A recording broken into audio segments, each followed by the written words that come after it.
Hear me? What are they gonna do? We'll tell them we're Steve's dad or something. Yeah. Steve Riverton's parents. You do it. Ned, Ted, Jed, Fred, and Sid.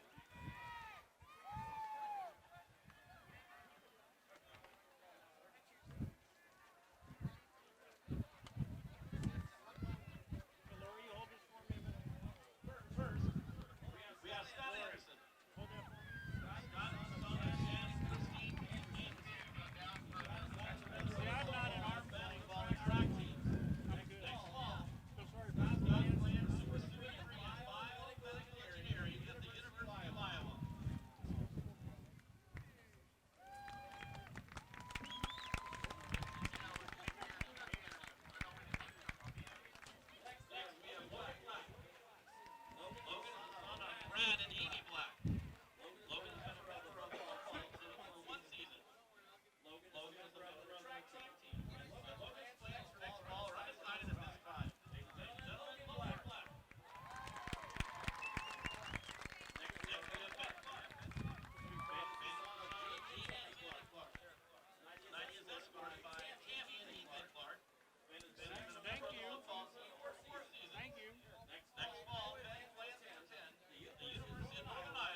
No.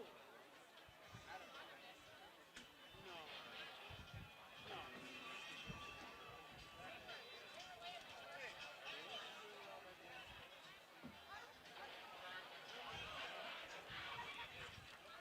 All right. You talk to your dad.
That's the guy that was game on Saturday or Sunday? I don't know. I think Sunday. I'm not 100%. Those guys moving the ball like that.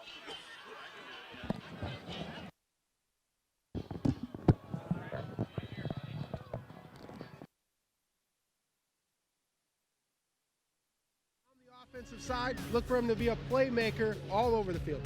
So that's a preview of the Bombers. When we come back, we'll take a look at the home team, the Norwalk Warriors, as you're watching the Iowa High School Football Game of the Week here on MC22.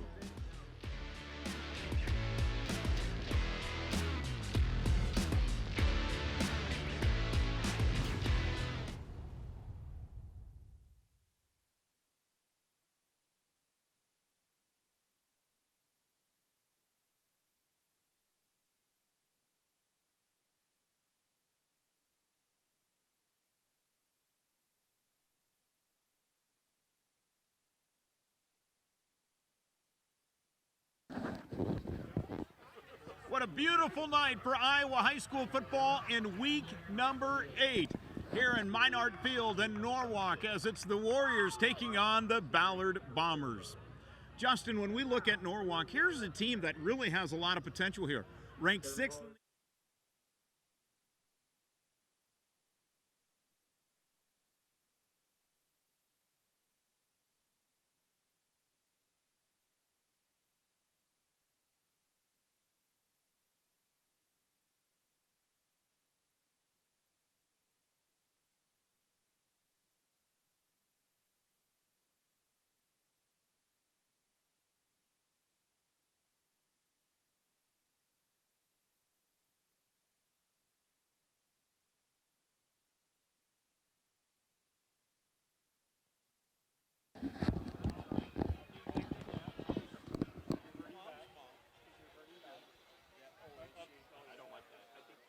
Yep, that was about a week and a half ago. Terry and I and my niece didn't go see it. Now, what is it? But she had said it was all individual. Yeah, so many goals. Yeah, it is. Is that it?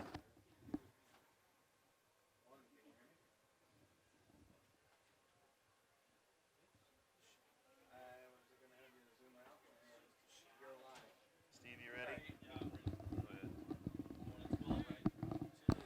Well, good evening out there, Warrior fans. It's a little bit of a different show tonight. This is Tim Geyer. I'm broadcasting from the booth up here at the or press box, I should say, at wonderful Minard Field. It's all lit up. Everything's ready to go, and we're ready for some football. It's Norwalk versus Ballard tonight. You out there in internet land on YouTube get to listen to our pirated broadcast, or rebroadcast, I should say, of what's going on with the MediaCom crew. They have paid us a visit tonight, and we have benefit of all of their cameras. There's about 6 of their cameras, and their play-by-play and their replays and all of that cool stuff. They're allowing us to steal their feed and broadcast it on YouTube prior to streaming it then later on in cable TV on Channel 22. So you'll see a mix of some of our shots. Tony and I tonight probably won't say too much over the course of the night, as we're going to let the professionals do what they do and let you enjoy the show. For those of you that are curious, yes, we did have to reduce our resolution tonight, so if it looks a little less well-defined than it normally does, we went down to 720p because that's what their equipment runs at, and it'll be that way just for this game. We are going to show as much of the local content that MediaCom won't necessarily carry.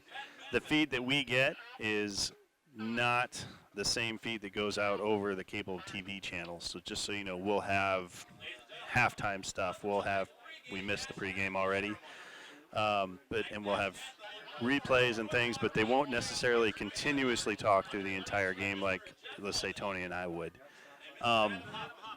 So there will be times when we're going to cut back to what our normal cameras will shoot, and Tony and I will try and fill the dead time as best we can. He's actually just coming back up from the track from senior night for Sun, and we are about to break into the national anthem here, so I will let the band take it away. Enjoy the show tonight, and we'll cut in and out as needed.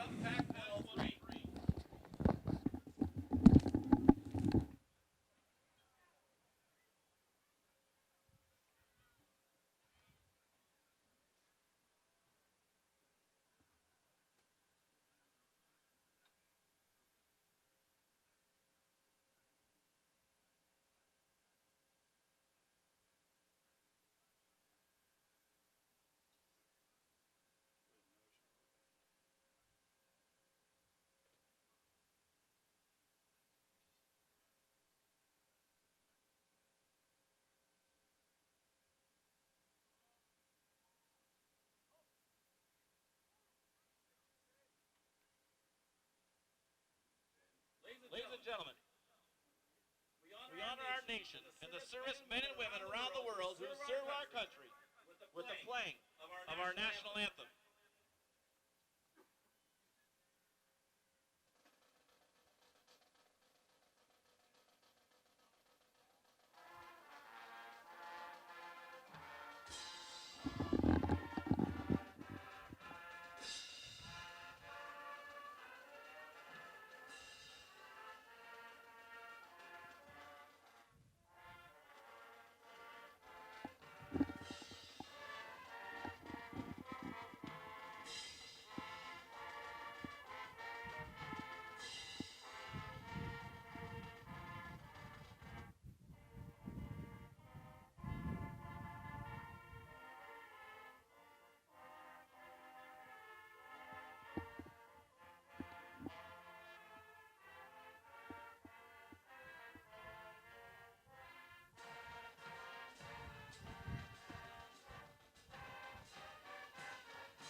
Ladies and gentlemen, we ask that you please remain standing with your hats removed until the colors have left the field. Thank you.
Probably not as much as you guys are.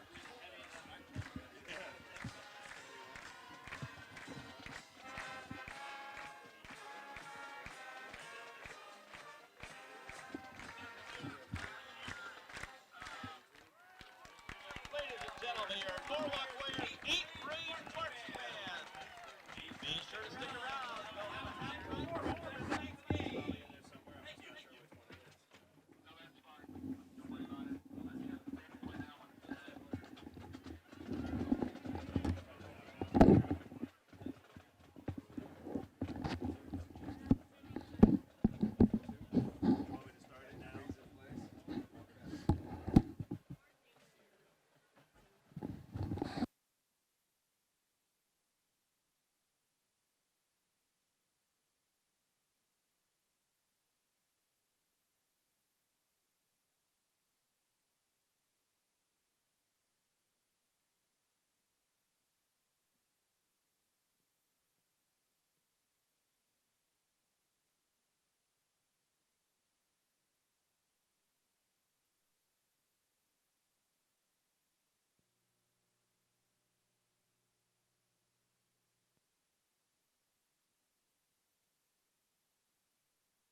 good for like, I'm good till game time now.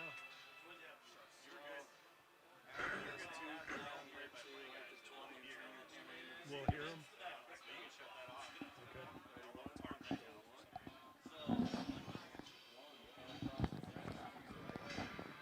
All right, Warrior fans, welcome to another beautiful Friday evening here at Warrior Stadium in beautiful Minart Field. Goodness sakes, beautiful night for football.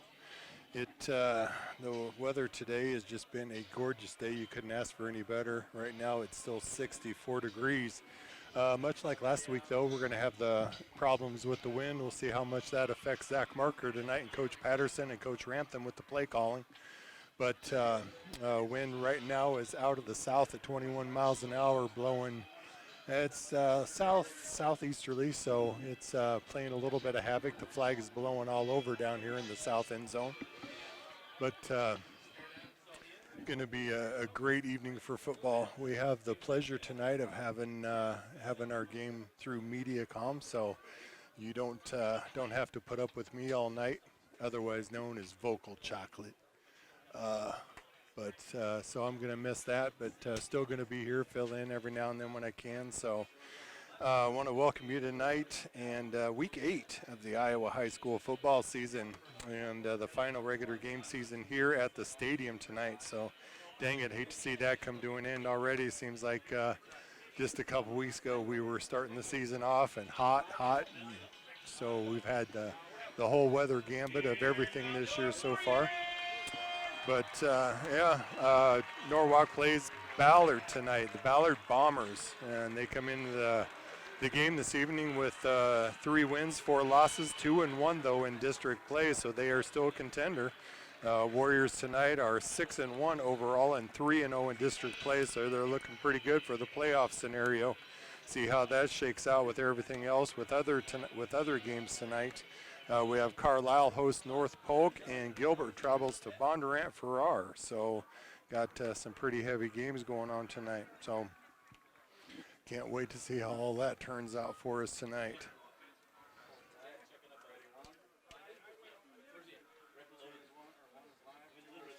Tonight's sponsor of the game, again, is the Norwalk Youth Wrestling Club.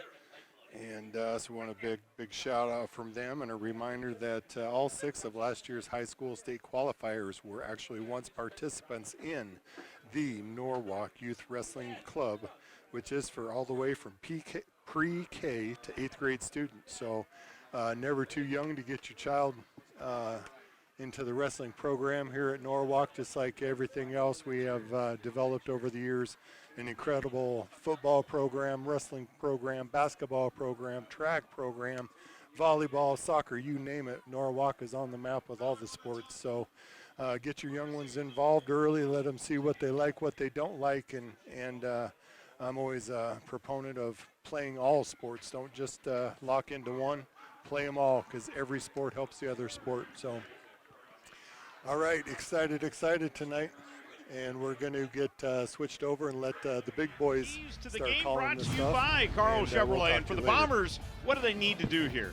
Yeah, well, time of possession, Ballard is going to have to keep the Norwalk offense off the field. That means Connor Drew has to be safe with the football, and they're going to have to find a way to run the ball just a little bit and then bend but don't break. The Norwalk offense is going to put up numbers. They're going to put up yards and move the ball down the field, but you just can't give up the big play to the Warriors. And on the other side of the ball, the home team, the Warriors. They've been grounding and pounding and throwing the ball all over. What'd you mark up for them? Yeah, they just have to be themselves. Offensive efficiency. They have to have drives, sustain the ball, move it down the field, no turnovers, and then turn up the pressure. They have to make Connor Drew very uncomfortable in the backfield, and the all-state defensive linebacker, Ben Clark, will do a lot of that tonight. So here we go. Norwalk lost the coin toss, and Ballard wants the football. They know they've got to win this game to force at least a 3-way tie for the district championship. And they're ready to return the ball right now. Sam Peterson, Donovan Bertrand are deep back to receive here for Ballard, each averaging about 18 yards per return. And the kickoff is there, and it's underway, and this is going to go into the end zone for a touchback for Norwalk. No stranger for the Warriors to get a touchback. That is the 14th touchback of the season for Mason Lewis. So this now brings out Connor Drew, the quarterback for the Ballard Bombers. Drew on the season, some pretty good numbers, trying to bounce back after a tough week last week against Carlisle when he was 18 of 33 for 184 yards, 3 touchdowns, but 2 interceptions.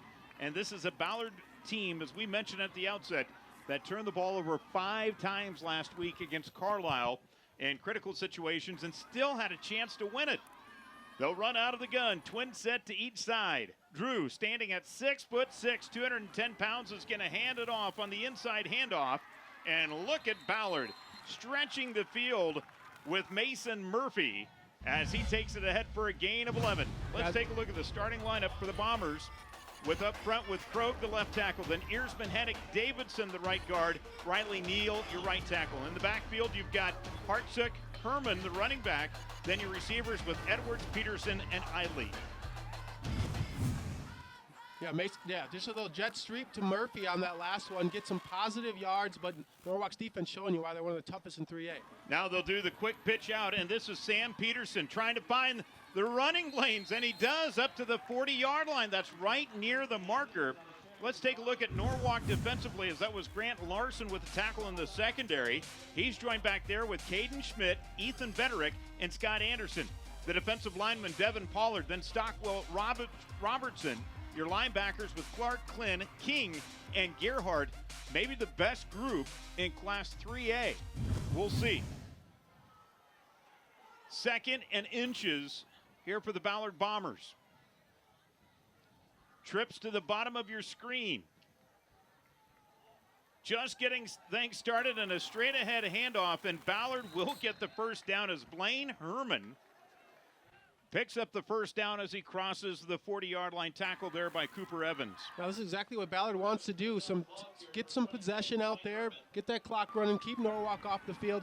You can tell going into the win right now, playing a role and a factor. Connor Drew hasn't had any dropbacks yet, but they're choosing to run the football, something they don't do too often and haven't done particularly well this season, but switching it up and working out well, moving the chain so far.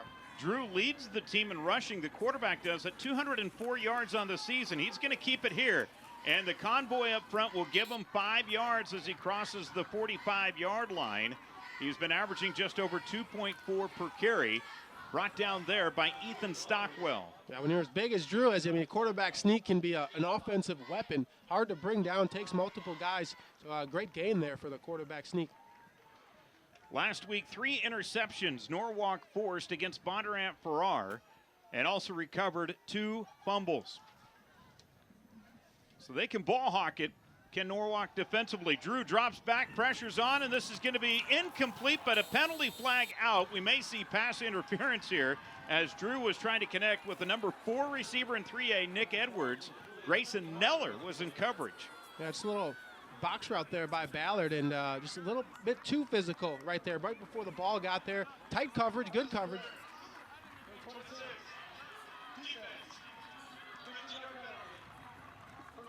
There's your officials tonight. Jesse Grote, the referee. The umpires, Tom Severson, Eric Hink, the linesman, Dax Wiedemeyer, the line judge, and Max Newsom is your back judge.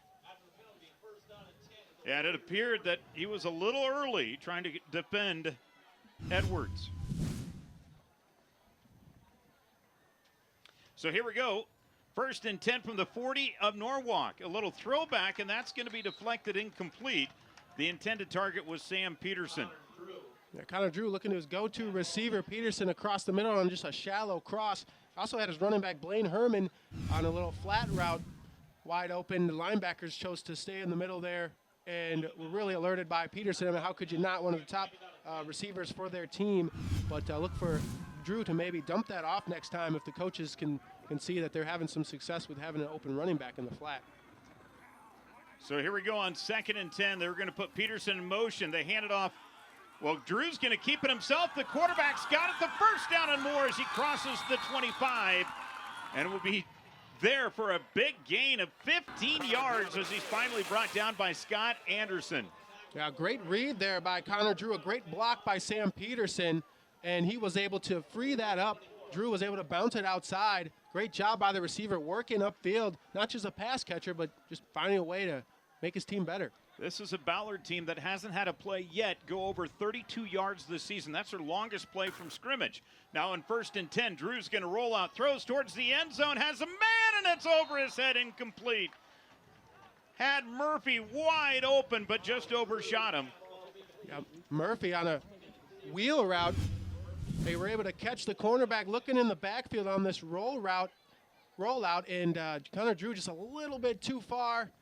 They were able to get Grayson Neller caught looking in the backfield, and that's a tough one right there. Ballard needs to capitalize on those opportunities. Norwalk defense isn't going to give you too many of those.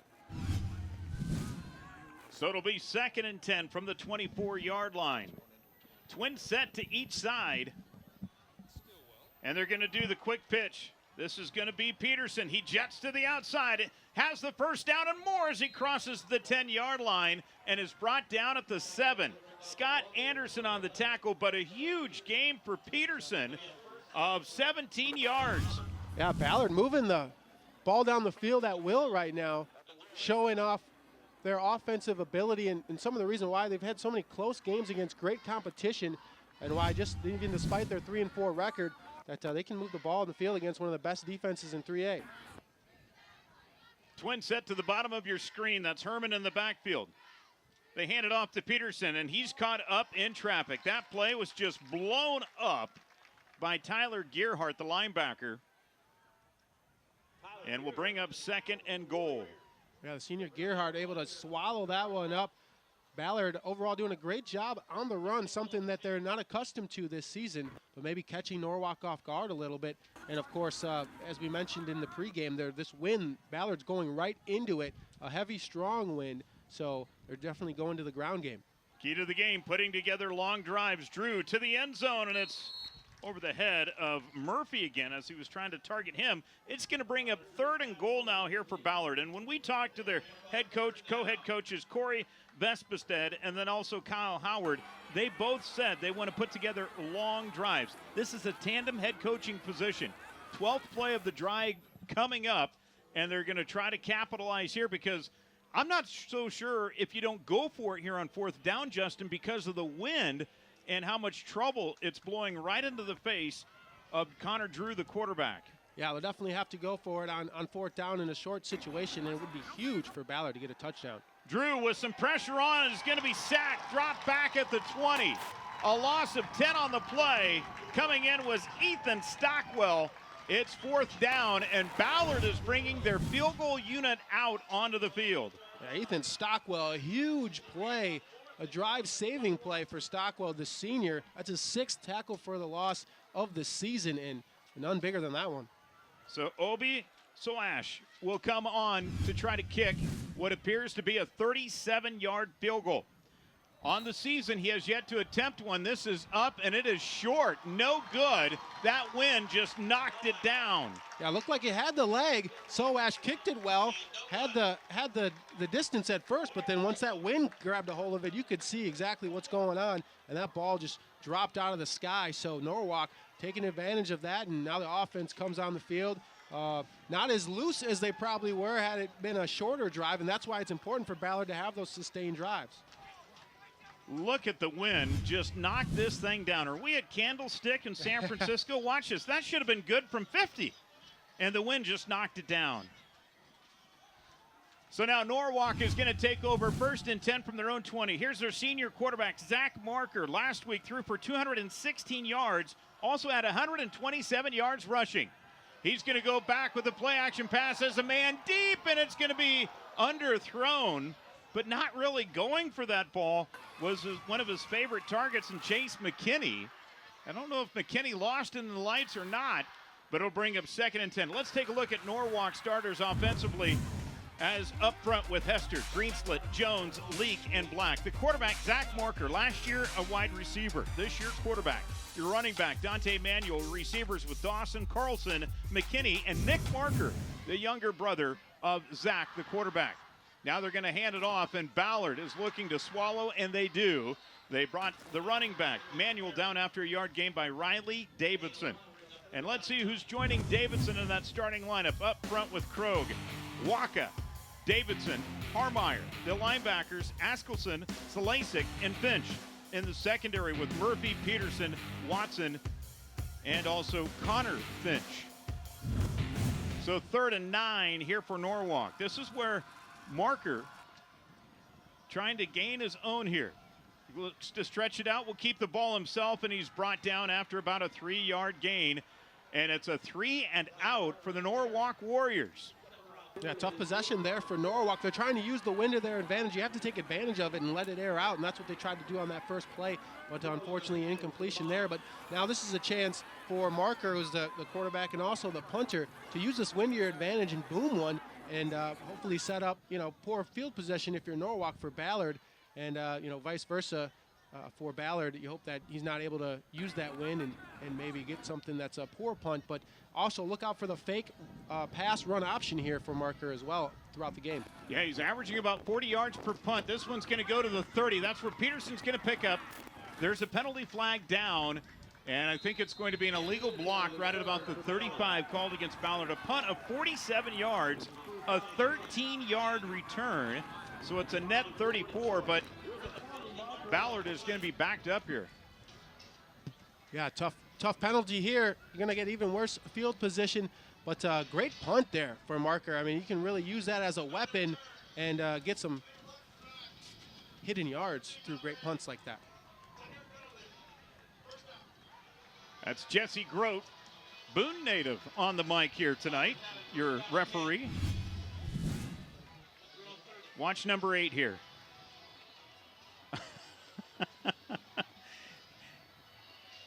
Now the referee's going to see that, obviously, and throw that flag early. So you have to be careful out there. Change of direction, change of possession plays, or some of the, most often times where you get those blocks in the back. But you have to lay off. I'm laughing because Logan Harmeyer was all over the official saying, me? Me? And you look at the video, the evidence is there. Now 1st and 10 from the 30. Here we go with the handoff. Look out, jetting up the field. Here come the Bombers, and a big run down inside of the 45 and a fumble on the play. Are they going to say it's a fumble? A run by Nate Nessa, and he coughs up the football at the 44, so a 26-yard return. But Ballard, the turnover woes continue. Let's watch the end of the play here. Yeah, great play here, great burst and acceleration. As you can see, coming from right behind, just raking that ball out. Scott Anderson. Yeah, ball security. Scott Anderson using that speed to track down Nessa. Scott Anderson placed 7th in the 100-meter dash last year at the state track and field. That ball was knocked out. Nessa with the big gain. And again, the turnover woes continue. Now Norwalk back out offensively with Marker. Twin sets each side, 1st and 10 from the 44. Going to roll out Marker down the field. Has a man, and it's complete. Down to the 40-yard line. Max Jurgens on the reception of 16 yards before he's brought down by Logan Harmeyer. Yeah, so tough. Ballard had some momentum going in a huge play to put Norwalk on their heels, but then this just switches the momentum, and you can see they come out of the gate firing on all cylinders, and a big explosive play right there for first down to get across midfield. Now from the 40, 1st and 10 Norwalk. Quad to the top of the field. Look at that, 4 receivers lined up. Marker takes a step, looks to run with it, has some heat in the kitchen. Throws it downfield, and this is going to be dropped incomplete as he was trying to throw it out into the flats to Ethan Carlson. How about the pressure, though, by Cale Krogh getting in the backfield? Yeah, Ballard really dialing it up. They want to make Marker as uncomfortable as they can, hoping that they can fluster him and not have enough time to find some of his receivers streaking down the field. Justin, what have you seen so far for Ballard trying to contain Marker here tonight? Do they have 2 spies on him? They're doing a great job of trying to contain the outside, forcing Marker inside, and that's the best that you're going to be able to do. Don't let him get it outside on the edge. Marker throwing it deep, and this is going to go incomplete. Boy, the intended target was Carlson there. He got tied up in the feet of Peterson, who was in coverage there for Ballard. And it will bring up 3rd and 10 here for the Warriors. Yeah, again, some pressure. Riley Davidson, after Marker, not letting him get his feet set, really, and making things difficult. So on 3rd and 10 for Norwalk, they come into this game ranked 3rd in the RPI, or 6th in the RPI. Solon, your top overall RPI team, and 3A along with Western Dubuque. Marker going to roll out to the top of the field. surveying. Now will take off with the ball. Puts his head down, and Marker is going to be stopped short of the first down. To the 32 he'll go. An 8-yard gain. Mason Murphy with the stick.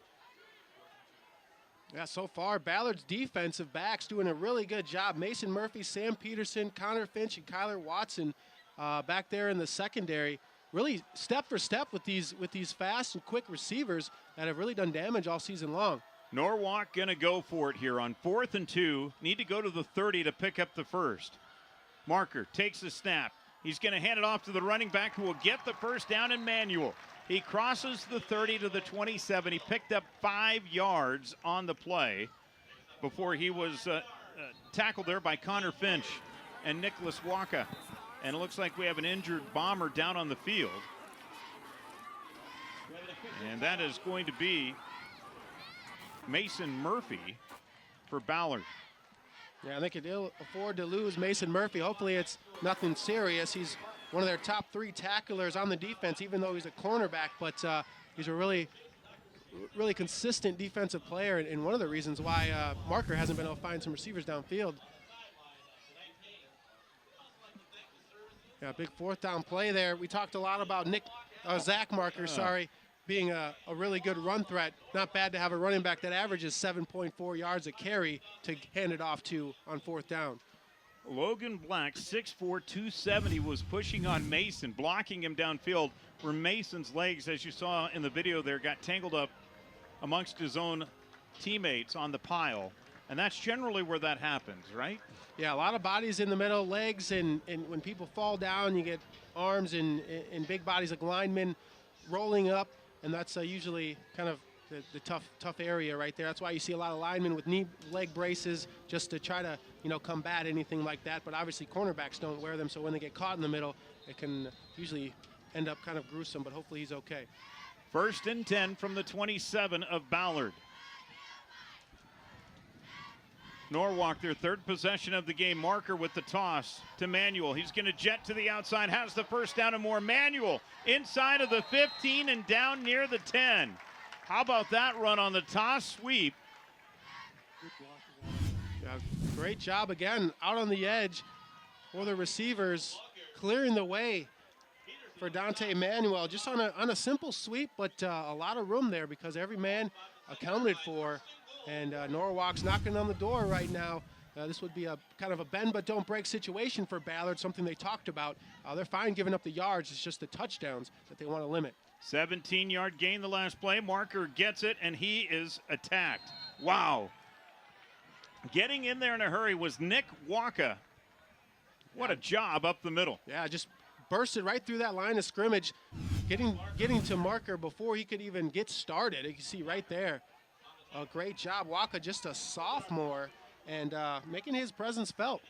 I know who Waka is watching tonight, and Finch, Carson Finch in the middle. Seems like those are your 2 guys who are going to limit Marker here tonight. Yeah, they're doing a solid job right now, kind of corralling Marker's ability to take off on the run.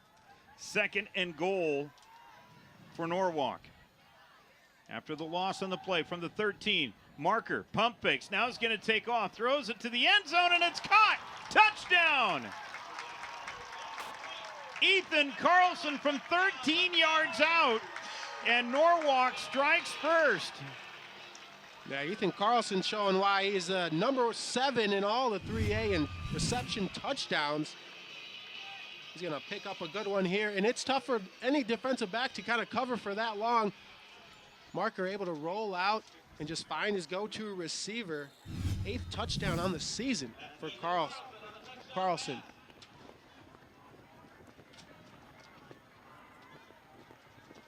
So the turnover turns into points for Norwalk. And now on to add the extra point is Lucas, where he's been really good this year.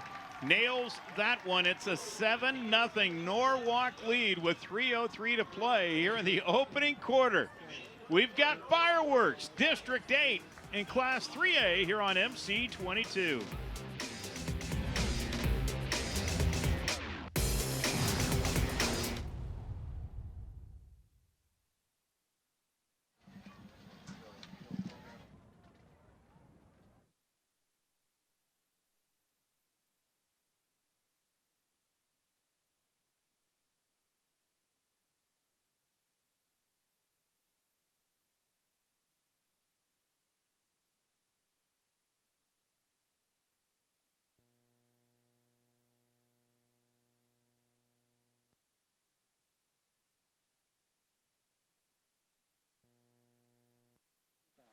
7-0 Norwalk lead, and Lucas has the wind to his back as he has the ball teed up.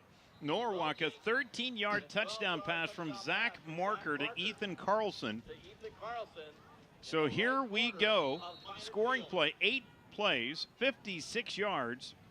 Took 2:39 off the clock. And for Ballard, you have to feel like you're shortchanged here, Justin. You've outplayed Norwalk so far in the first quarter, and yet you're down 7-0. Yeah, Ballard just needs to have some confidence. Hopefully the coaches told them, you know, we can move the ball on this team. We've been moving it up and down. We just self-inflicted wound on that fumble, which turned into points, and that's, you know, the good teams are going to capitalize on that. So Ballard just needs to come out here, clean slate, and do what they've been doing, and just limit those turnovers. So now Connor Drew coming back out onto the field. So far, Drew has yet to complete a pass.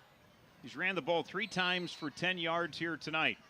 A lot of the yards, in fact, all the yards, as you would figure if Drew hasn't completed a pass, has been on the ground tonight for the Bombers. They're going to spread Norwalk out defensively. Doubles to each side out of the gun, as Drew will call things up here. He's going to put it up, and this pass is going to be incomplete. Threw it too far ahead of the intended target on the slant, which is Nolan Schnonhorst, and Ethan Bederick in coverage. You can tell Connor Drew likes to use that big body and gets a lot of force behind that throw, gets a lot of zip on it.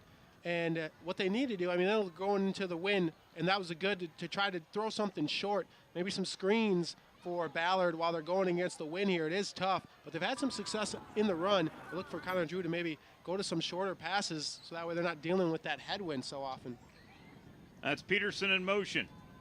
Here's the snap. Drew's going to keep it himself. He has a spy of his own as he gets it across the 20 up to the 22 as he was brought down on the play by Jacob Klin. Great job here. Tough to take this quarterback down. You can see it often takes, you know, 2 guys or Connor Drew's always going to fall forward. And in short yardage situations, that's great. He's always going to pick up positive yards, but now it's a tough 3rd and long situation. Basically forced to throw the football, and with the headwind, it can be rather tough if you're trying to go deep. Drew at 6'6", going to be dropping back, fires it over the middle. This one's complete, and Ballard won't get the first down. Nick Edwards caught it, but then ran into his own guy. Ben Clark eventually brought him down, and it will bring up 4th down here for the Bombers, punting into the wind.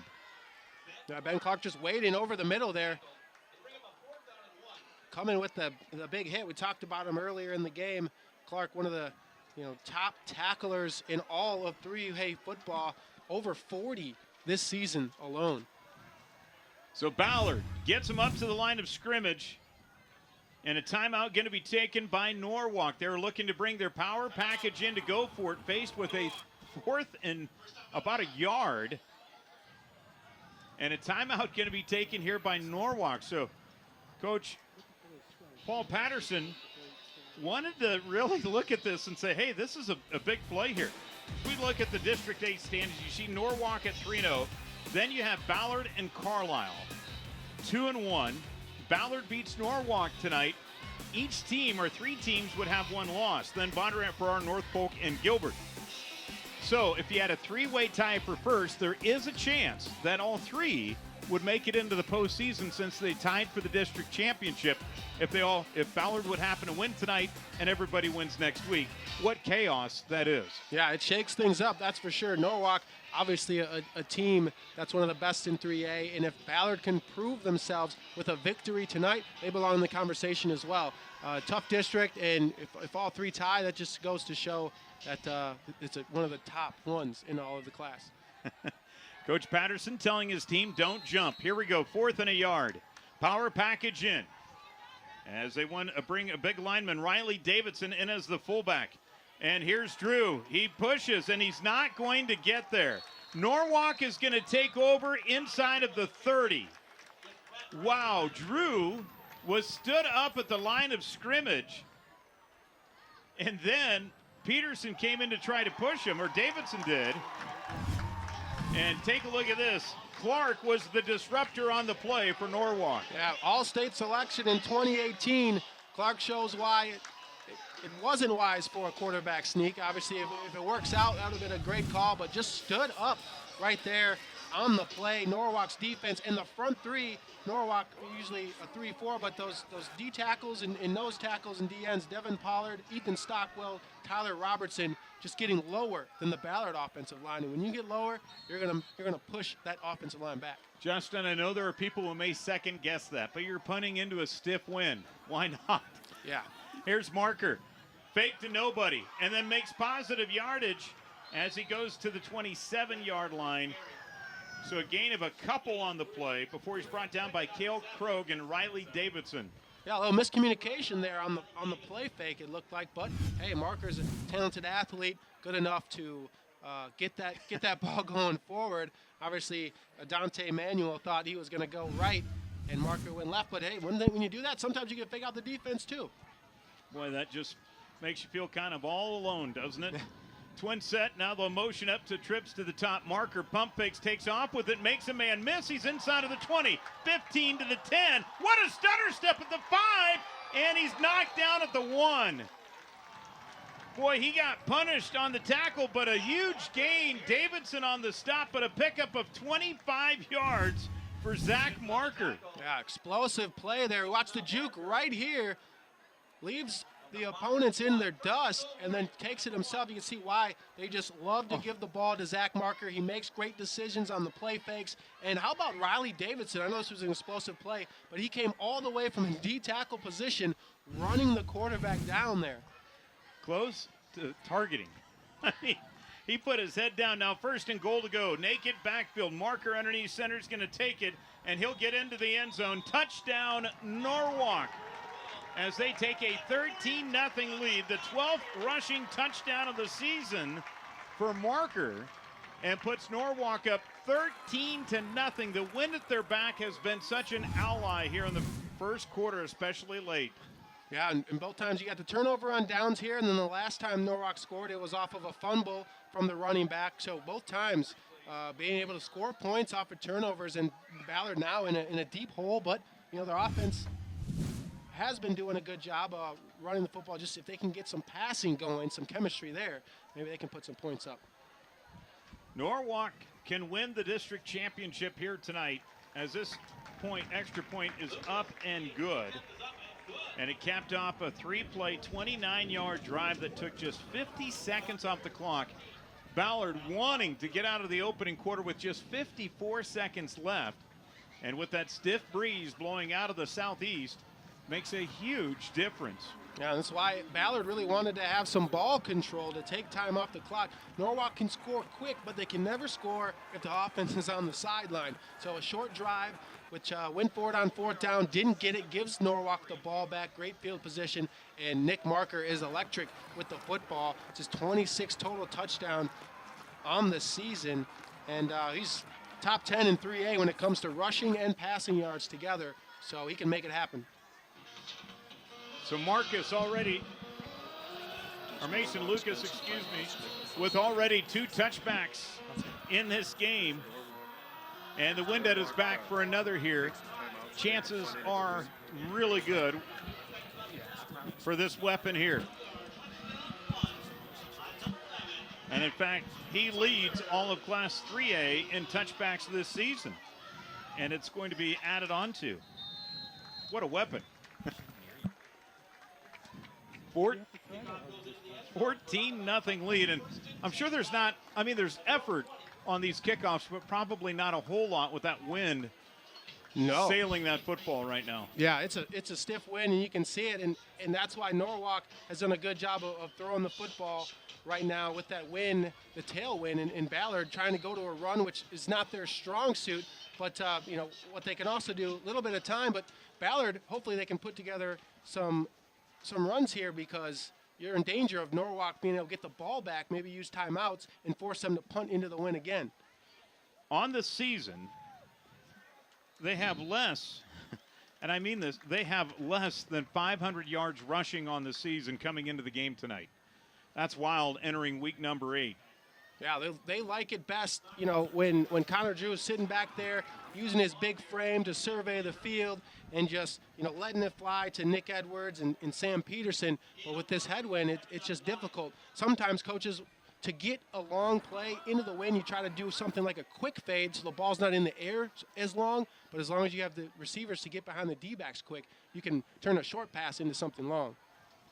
Play action. Drew going to roll out, has some pressure, and he's going to be sacked back at the 11-yard line. Wow. Tyler Gearhart and company bringing the heat.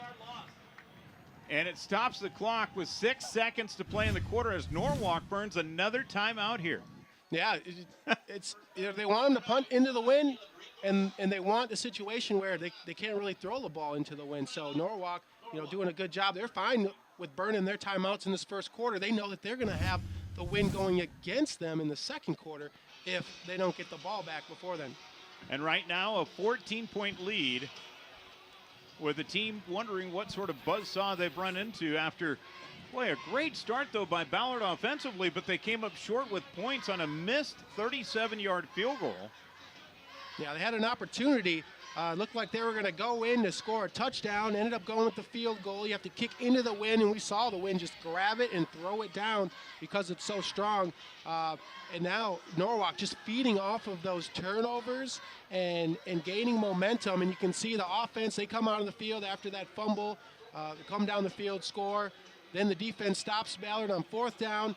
The offense gets the ball. Zach Marker just goes down and it shows off his electric playmaking ability. Another touchdown there.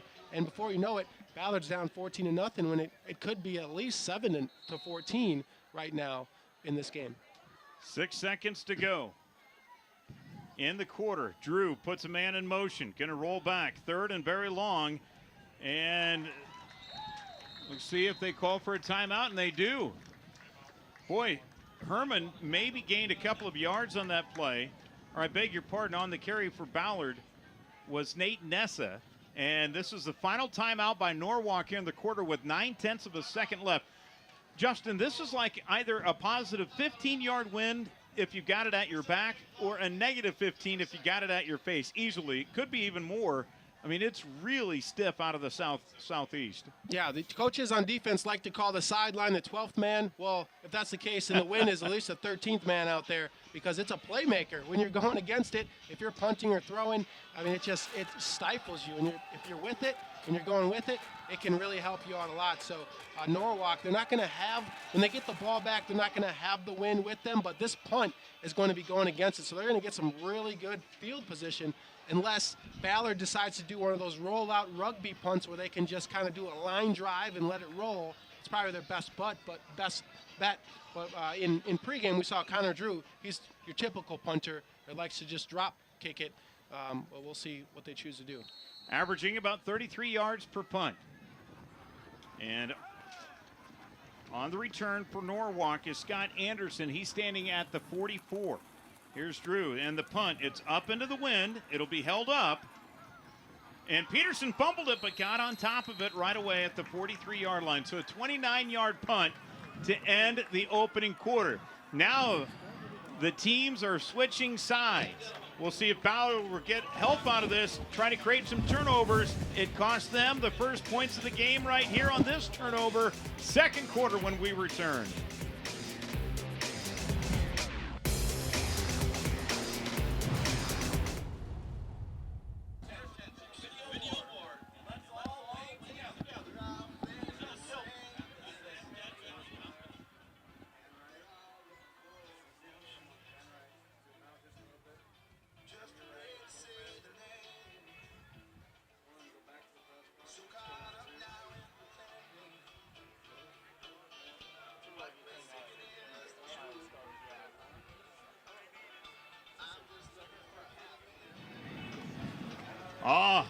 A tradition here at Norwalk, the wave, all the way to the Children's Hospital at the University of Iowa. They do that here at Norwalk. 14-0 lead for the Warriors. What a tradition here in the state of Iowa. Yeah, it's great to see that type of passion and, just understanding that there's more to life than just football, obviously, and taking the time out to show love to the kids. So Norwalk with the ball at the 41-yard line of Ballard as they switch sides. Trips to the bottom of your screen. Marker, with the wind at his face now, will take a couple of steps back. He's going to test out this wind. Going to go deep over the middle, and the wind just killed the ball. Wow. Knocked it on down. Kyler Watson was in coverage for Ballard. He was the closest bomber to it. Yeah, But what a difference. Yeah, definitely. You can see just taking a nosedive right there. Obviously, Zach Marker, a talented passer, well over 1,100 yards on the season. But I think this is a chance for Ballard to maybe be aggressive with some blitzing and rushing the quarterback, because the deep ball just, I mean, it's extremely tough to try to complete. Now 2nd and 10. Marker throws it out here to the near side. This one's going to be complete. Hauled in by Nick Marker, his younger brother, the 5'8", 180-pound junior caught it. Harmeyer in coverage. Yeah, Coach Patterson calls Nick Marker the possession receiver, and whenever Zach is looking to get something going, he's going to little bro. So that's kind of what happened there, moving the sticks a little bit, leaving a third and manageable situation after hitting his brother for a nice little catch. That wind humbles you, doesn't it? Oh, it's tough to deal with, especially a passing offense. You start getting frustrated a little bit. Now 3rd and 6. Marker's going to throw it out in the flats. Has a man. It's complete. Makes a move, and they get the first down as they go to the 31-yard line as Max Juergens hauled the pass in and gets the first down. Yeah, that's kind of understanding the elements right now. A short pass, because the wind is so strong, just go out, something quick, get the ball out into the air as short as possible because of that wind, and let your playmakers make plays. How about Mason Murphy making that tackle? He was injured on a play earlier and is now back in. 1st and 10 from the 30. Marker looks one way, goes back to his brother the other, and he'll be brought down right at the point of attack at the 30. A lot of white jerseys in there with red numbers. And perhaps the first one, or to finish him off, was Carson Finch, but Mason Askelson also in on the stop. Yeah, this is a type of situation you're just hoping to get the ball, make a guy miss, and then see what happens. If you can make that first guy miss, you're off to the races. Right there, a solid tackle by Murphy, and obviously showing why he's one of the leading tacklers for Ballard. 2nd and 10. They're going to hand it off to the running back, Manuel, who will pick up 10 yards, or nearly 10 yards, just shy of the 20. Murphy on the tackle along with Finch. Yeah, that's tough right there. If you're Ballard, the run is what you want to stop right now. You know that it's going to be difficult to kind of throw the ball downfield to take the top off the defense right there. So whenever they're running the ball, that's kind of, you want to make them one-dimensional. The wind has kind of done that for you, but you can not afford to have big runs like that for Manuel if you're Ballard. 3rd and inches, and Manuel had the first down easily. The line up front with Black, Leak, Jones, Greenslet, and Hester paved the way. Waka finally makes the stop, but not after he picked up 3 yards. Yeah, those veteran linemen, this is the type of situation, they're probably loving the win because they know, hey, more run game for us to try to just plow through the defensive line, and they were able to create a forward-moving line of scrimmage. A lot of experience on that O-line. 1st and 10 from the 17. Marker going to go play action to the end zone. Has a man. It's caught. Touchdown. Nick Marker from 17 yards out. Yeah, perfect situation. Nick Marker, they call him the possession receiver. If you have to throw short and over the middle, he's the guy to do it. And he just found himself streaking uncovered over the middle. And his brother, it's a sixth sense there. I mean, a lot of time in the backyard right there throwing to each other. That's exactly what it looked like because no one was even near his brother Nick Marker.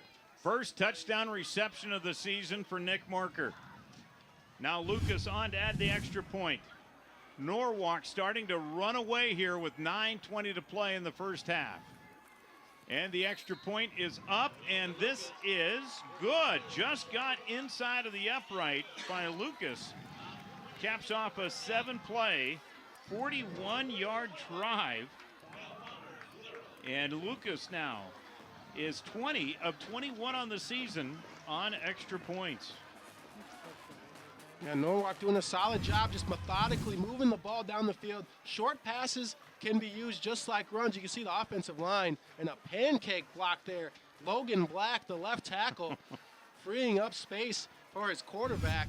That's one of those plays right there. You go over and you call it a pancake block in the offensive line saying, hey, take us out to IHOP or the breakfast place on Saturday for keeping you clean and upright and able to make those throws.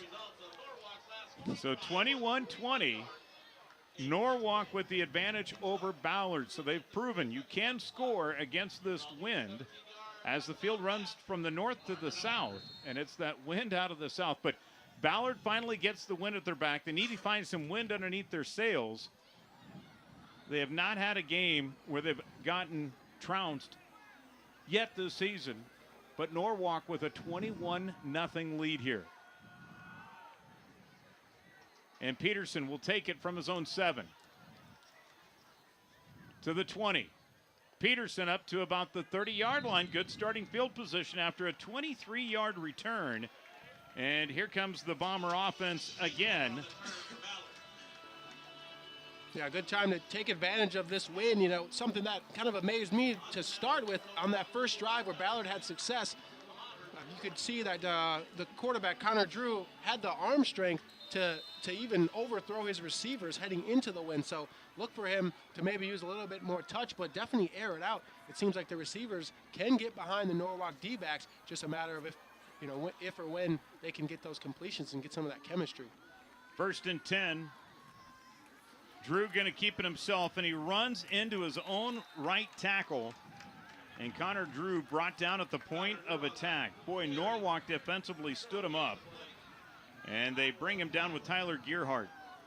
And when you get out to a lead like this, the defense can play with so much confidence. They can be aggressive. They don't have to worry about keeping people back or making a mistake and giving up a big play, because you have a 3-possession lead right now, and that just plays into the hands of the Warriors' defense. Because if they can play aggressive, and they're so fast to the ball and can really wreak havoc. Now on 2nd and 10. Ballard keeps it on the ground. Look at this, a first down and a little bit more for Blaine Herman. Now the Ballard running backs have found ways to make some explosive plays here. And, that's something that maybe Norwalk wasn't ready for. They haven't tried it too many times running, but obviously Vespestead and Howard thinking that that's maybe something that they found a weakness in the Norwalk front that they can maybe expose a little bit. They've had some good gains so far. Jack Wallace finally brought him down. Now 1st and 10 from the 45. They're going to try to stretch it out, and that play goes nowhere. Mason Murphy, ran into Ethan Stockwell and just spun him right around. Are you surprised, Ballard? They're a team that likes to throw the ball. They finally got the wind at their back. They're not throwing it downfield or trying. Yeah, and especially with some of the success that they've had on the run, maybe some play action to get those safeties to bite, and then, get some one-on-one coverage with your receivers, especially Sam Peterson and Nick Edwards. Those guys, they can really make some plays and look for them to maybe go right here. Here comes the blitz again. They're going to throw it out to the flats to Murphy. Tries to pick up a block, and it didn't happen. It'll bring up 3rd and long.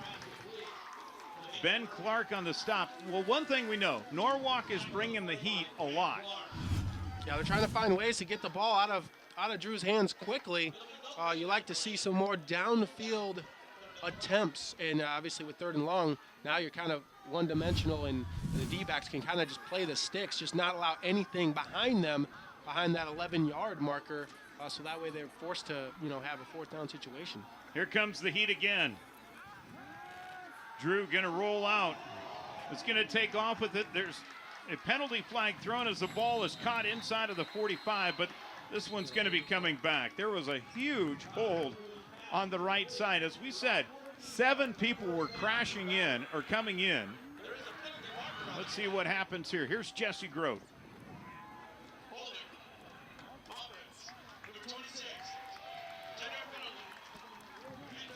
Trying to protect your quarterback. Yeah, that was one of those oh no plays. You miss the block, and then you're kind of thinking in your head, oh no, and you're just reaching out. I don't want my quarterback to get hit. Ben Clark coming. They tried to have the running back, and a great effort there by Herman, but Clark, he knows it right there, trying to just save his quarterback, grabbing that arm. Referee sees it. Ben Clark, they call him a hammer for a reason, and it's tough for a running back to try to block him one-on-one. This is going to bring up 3rd and 26 with the ball resting at the 29-yard line.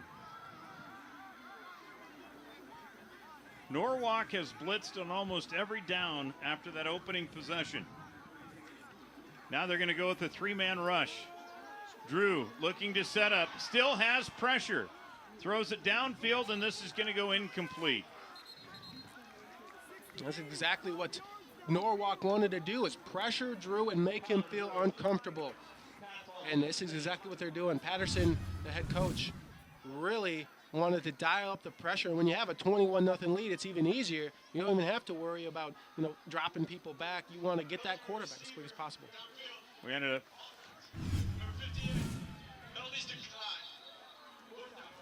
So we had a penalty flag there, an eligible receiver downfield. The lineman was releasing from the line. I think Ballard was trying to set up a screenplay early on. Now 4th and 26 here. Drew is going to drop back to punt. And these are some of the toughest situations for punt returners. When that wind is swirling, you get a gust of wind as it's coming down. It can really play with your head a little bit. This is going to bounce inside of the 30. Takes a bomber roll inside of the 25. And will be down at about the 22. So a 49-yard punt, no return. And there's a flag thrown here now. We'll see what this is all about.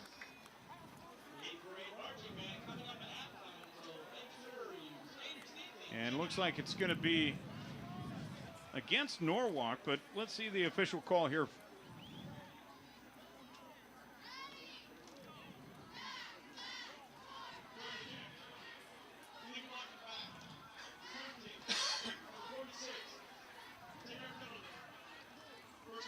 So a 10-yard penalty is going to drop Norwalk back inside of the 15 down to about the 11.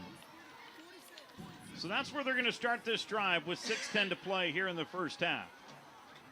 Yeah, hopefully Ballard can use this to their advantage, get something similar to Norwalk's first possession of the game where they were forced to punt. And you can get some really good field position. Norwalk would have to punt into the wind, but the defense is going to have to shore up and really make a stop.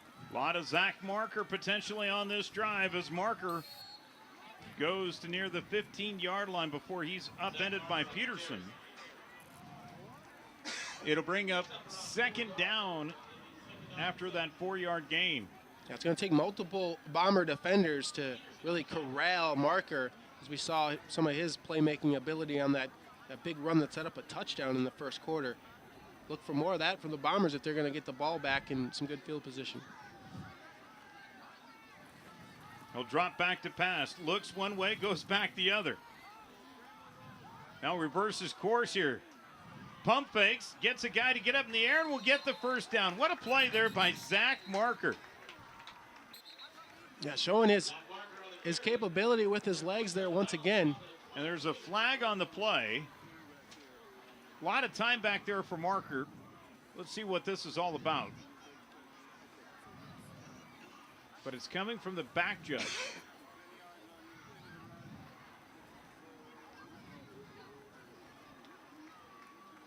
And it looks like it's against Ballard.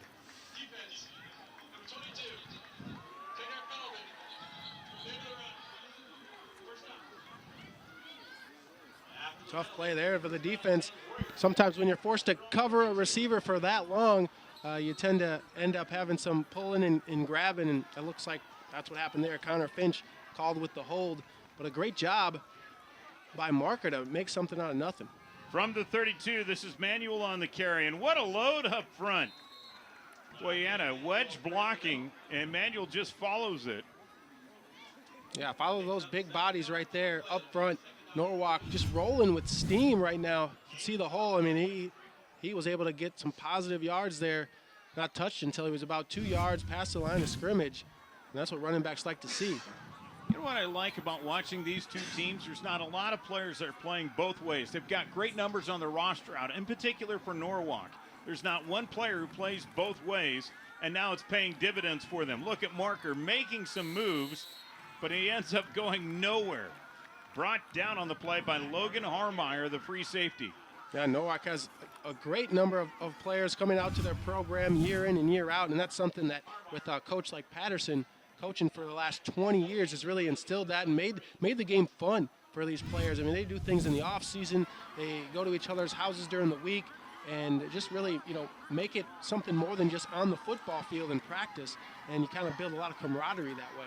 Oh, I love it. If you're going to suit up for Coach Patterson, he's going to give you 22 spots that you can play at, as Manuel's going to be tripped up over his own lineman in the backfield. Actually went over the leg of the center, Noah Jones, and was tripped up. But, I mean, that's got to give you some energy to come out to practice every day, and practice is where football is really learned and played.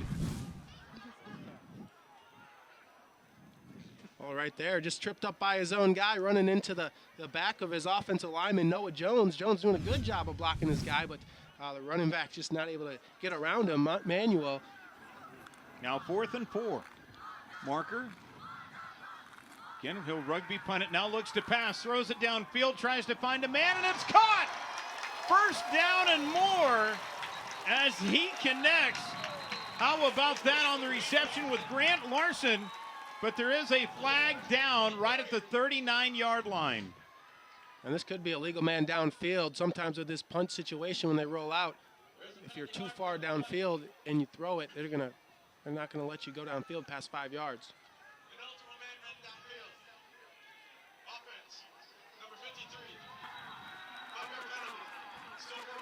It's so tough, is it not? Yeah, there you have it. I mean, they have a great, obviously the best person to be your punter because he can throw it, he can run it, but you have to have the linemen kind of hold their water and not go downfield because that can happen right there. If he would have punted it, it's no penalty. If he would have ran it, it's no penalty. But because they threw it and the lineman was so far downfield, that's going to be a flag. Now 4th and 9. Peterson back to receive. This time Marker will punt it. It's up into the wind. Peterson calls for the fair catch. He'll make it right at the 29-yard line. A 38-yard punt, no return. And here comes the Bomber offense, who's in need of some points here with 3:11 to go in the first half. Yeah, great job by the defense there, forcing the punt, getting the ball back, good field position, and hopefully Ballard will take some shots downfield. And, I mean, you never know. Pass interference, some holding downfield, and you have a play here, a play there. And much like some of their earlier drives that were negated by failure on 4th down and a fumble, maybe they can make something happen, get on the board, which would be huge to get some points here before halftime. Ballard showing a power set. They'll put Murphy in motion. They're going to give it to Murphy. He's going to try to swing to the outside, and Clark is just going to sling him down. Well, Clark says no thanks, and he just brings him down. Murphy is slow to get up again. Again, he was bothered earlier by a leg injury. Yeah, just a jet sweep there, and there's Ben Clark all over the field. You're not going to fool him, number 32. He's everywhere. And Murphy, they're really trying to get Murphy the ball out in space. They really like his speed to get out to the edge, but just not being able to do it too much. And we haven't seen many targets to Nick Edwards, who's one of the leaders in receptions and yards for receivers in 3A. Norwalk's bringing the house. Peterson, penalty flag down. It will be a hold. This one's going to come back. Boy, Ballard is having a tough time with the pressure, which has just been relentless by Norwalk here in the first half. Yeah, they're bringing the heat every time, and right there, Jacob Isle going to maybe get called for the hold there. Trying to help out his buddy there with the block, but just grabbed a little bit too much jersey.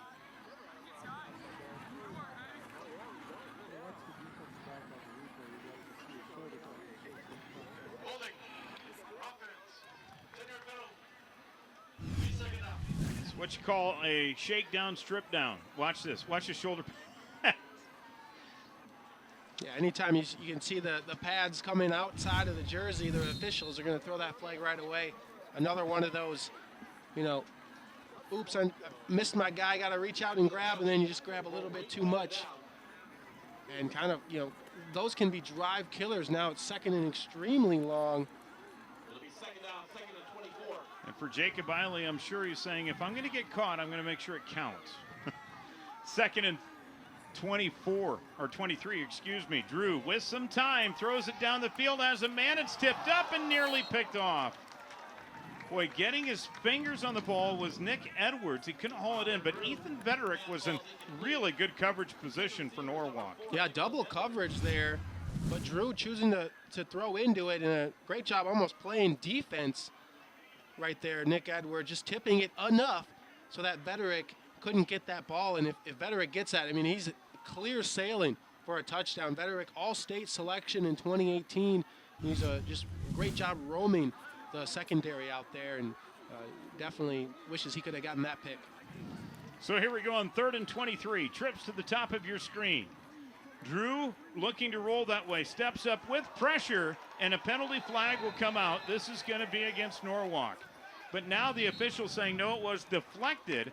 I think it wasn't deflected. I think the ball just came off of Drew's hands awkwardly. Let's take a look at it.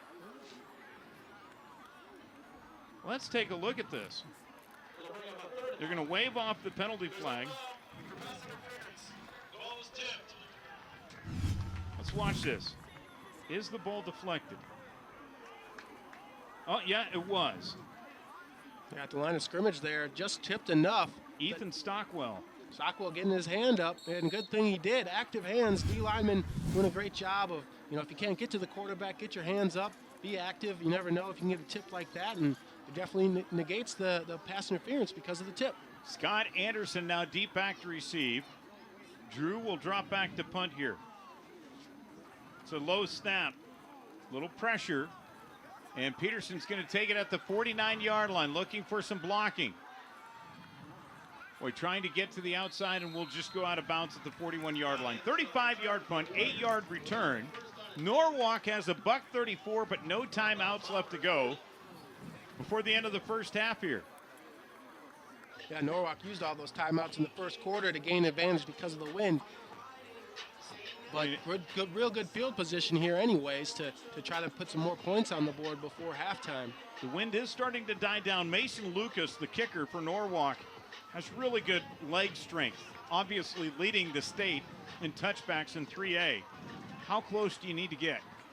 Yeah, Mason Lucas, he's made a 41-yarder this season, and in fact, he had a soccer scare. He plays soccer as well last week. They didn't know how bad his knee was injured, but he's fine enough to play today. Marker rolling out, has some pressure, and he's going to be sacked. Back at the 47, Logan Harmeyer. Great job there for Ballard to break through, and that's exactly what they needed. Create some excitement over there. You see the Ballard fans across the way on their feet, clapping. They have something to stomp their feet about and force Norwalk back, and maybe Ballard tries to use some timeouts and get the ball back themselves before halftime to try to chisel into this 21-0 lead.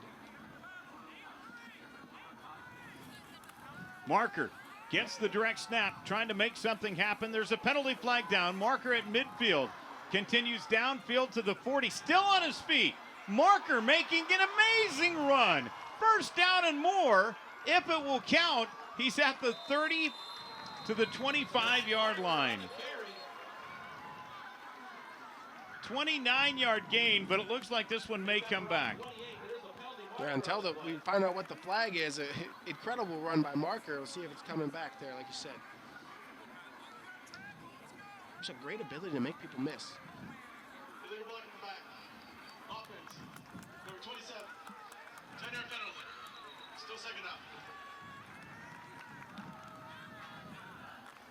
Now we're seeing Norwalk kind of, kill their drives right now with some penalties and some mishaps and something that Ballard is really thankful for. Take a look at this block in the back. Yeah, we're able to catch it there. Drew Leak maybe putting his arms around the defender and kind of riding him a little bit. Yeah, found Waka. Now 25 seconds left to go. 2nd and 32. They're going to hand it off to Manuel. Boy, he's got some running room. Manuel making a couple of men miss inside of the 45, and will take it down to about the 41-yard line. So Dante Manuel having a night tonight. Yeah, doing a good job of quickly getting outside right there. A little 1-2 bounce out there and getting across the edge. Another juke there to get to the sideline and getting back to the original line of scrimmage.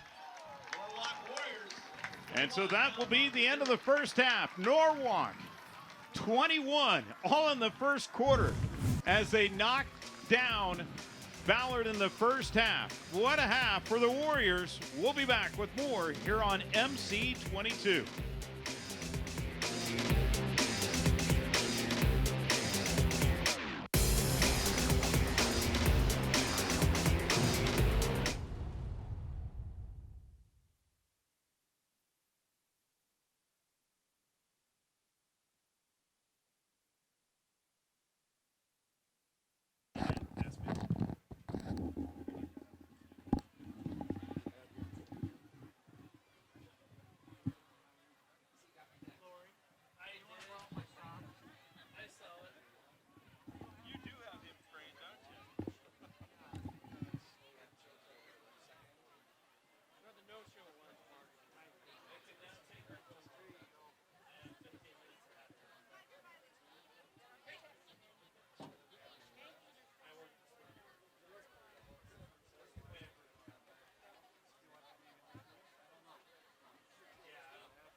Good evening, ladies and gentlemen. Tonight's halftime show will be presented by the Norwalk 8th grade marching band under the direction of Jim Melvin and assisted by Adam Hoffman, Dick Mankey, and organized student teacher Liz Patrick. Dick Mankey also wrote the drill design for the 8th grade show. The 8th grade band has been working on marching fundamentals such as at ease, attention, arms up, arms down, march time, marching in 5, crab walk, and glide step. This year's 8th grade marching band will perform a music from The Greatest Showman. Inspired by the imagination of P.T. Barnum, The Greatest Showman is the original musical that celebrates the first of Bill business and tells of a visionary who rose from nothing to create a spectacle that became a worldwide sensation.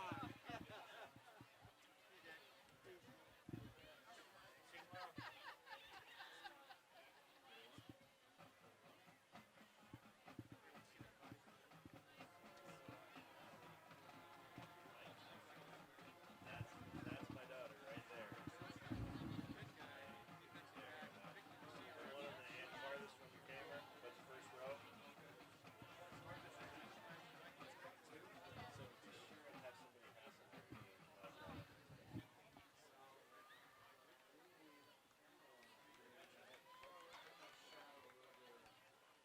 The 8th grade band will begin their show. The title song, The Greatest Show, written by Justin Paul and Benji Passon, and arranged by Paul Bertham. Special arrangement by Will Rapp. Black paint.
Ladies and gentlemen, the next selection will be This Is Me.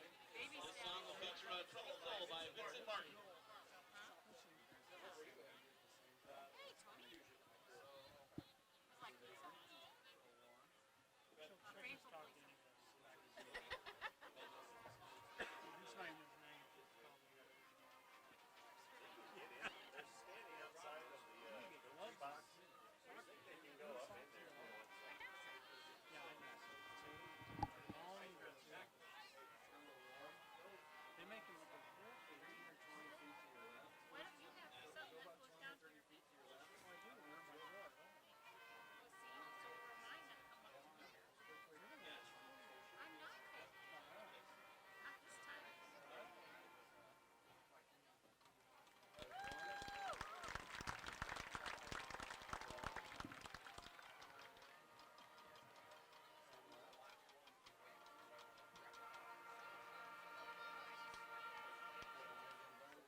supporting our performances throughout the years. We truly appreciate it. We'd also like to remind everyone to support all the music programs in the district. There are many upcoming music events, and you can check the school website for dates of those performances. Please keep supporting all programs in our community. Thank you very much.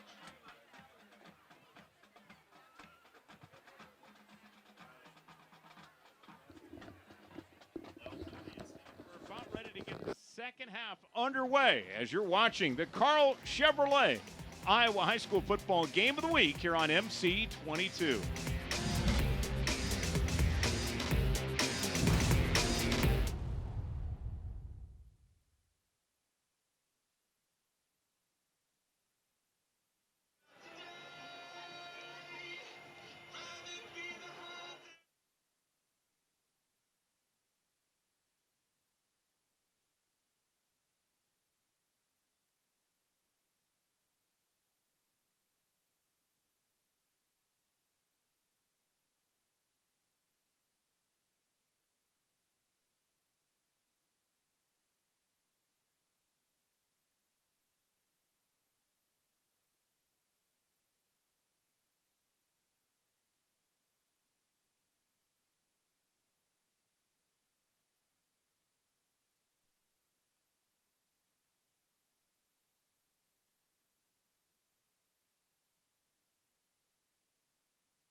$21-0 lead Norwalk on top of Ballard as we're about ready to begin the third quarter of play. And Justin, let's revisit the keys to the game and for the Bombers as they get some warm-up tosses here. What'd you have drawn up? Yeah, well, the Bombers needed to do a good job of sustaining some drives. Time of possession was huge. It looked like they were off to it with a bang with that first drive.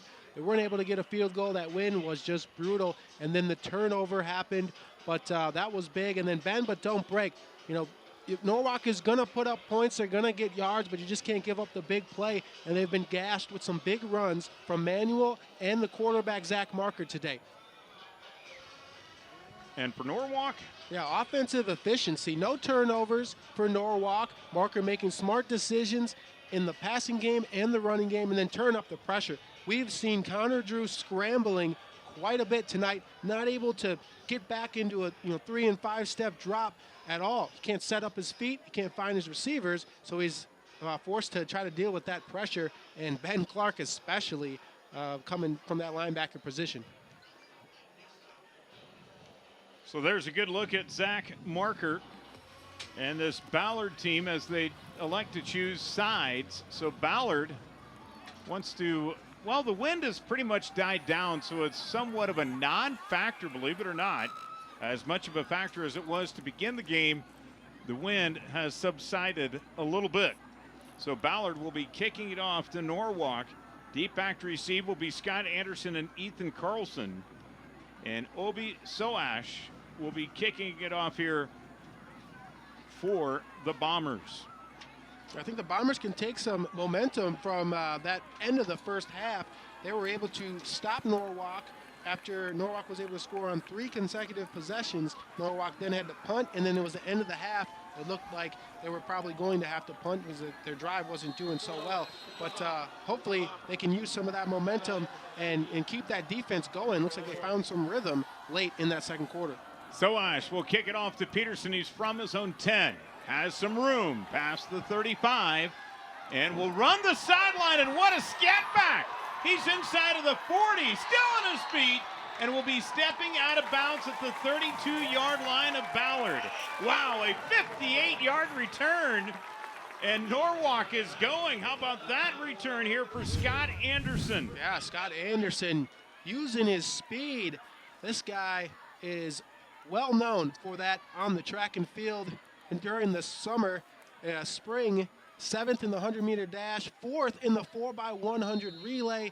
There's the sprinter speed right there, and that's a big blow to the defense. You come out at halftime, you stop Norwalk on back-to-back possessions, and you're hoping to do the same, and now, boom, Scott Anderson gives great field position for the Warriors to start. Marker 6 of 10, 57 yards in the first half. Here's Manuel on the carry. Had 8 rushes for 65 yards. Great average per carry as Manuel will take it ahead for a gain of about 6. Waka on the stop. For Ballard, you're down 21-0, but at halftime, the beautiful thing is you just try to have a clean slate. Just come out here like it's 0-0 and try to find yourself outscoring Norwalk and then see what happens. You get a turnover here, a misplay there, a big play for your offense or defense, and you can be right back in this game. But it starts with this drive and not letting Norwalk punch it in. Trips to the top of the field. Marker, play action pass, will throw it. And they're going to say this is caught by Nick Marker right at about the 21. So that's good enough to move the sticks, a pickup of 5. Yeah, Norwalk not able to get a big play in the passing game yet. This game, the Ballard secondary doing a phenomenal job against some receivers that have really made a lot of defenses play this season. They've been going a lot to Nick Marker, the possession receiver, who's done a solid job for them picking apart the middle of the defense. Marker will take the direct snap. Look out, trying to make a play. And he'll be spun down by Cale Krogh as he brings him down on the play after a minimal gain. It's so tough to game plan for a quarterback like Zach Marker.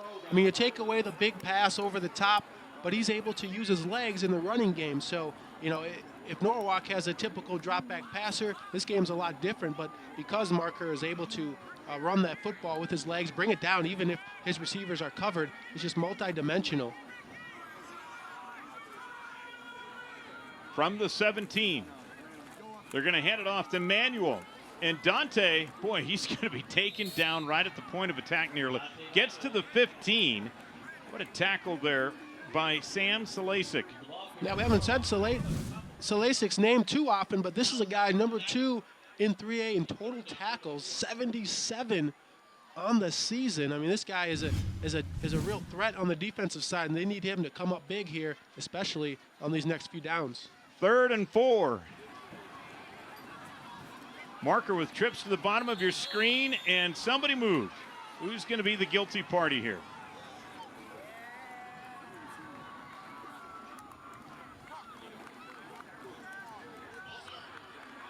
And it looks like the offense might have moved on that left side.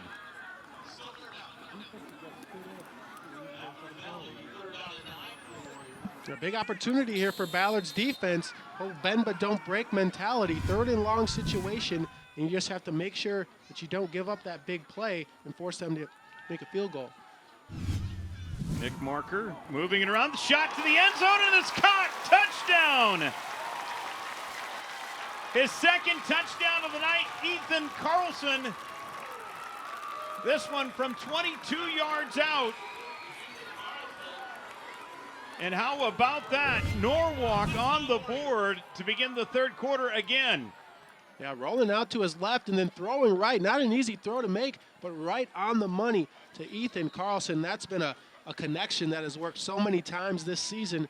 Carlson with his 2nd of the game and really making things even worse for Ballard's defense. Just one-on-one and able to, I mean, that would have been a touchdown from 80.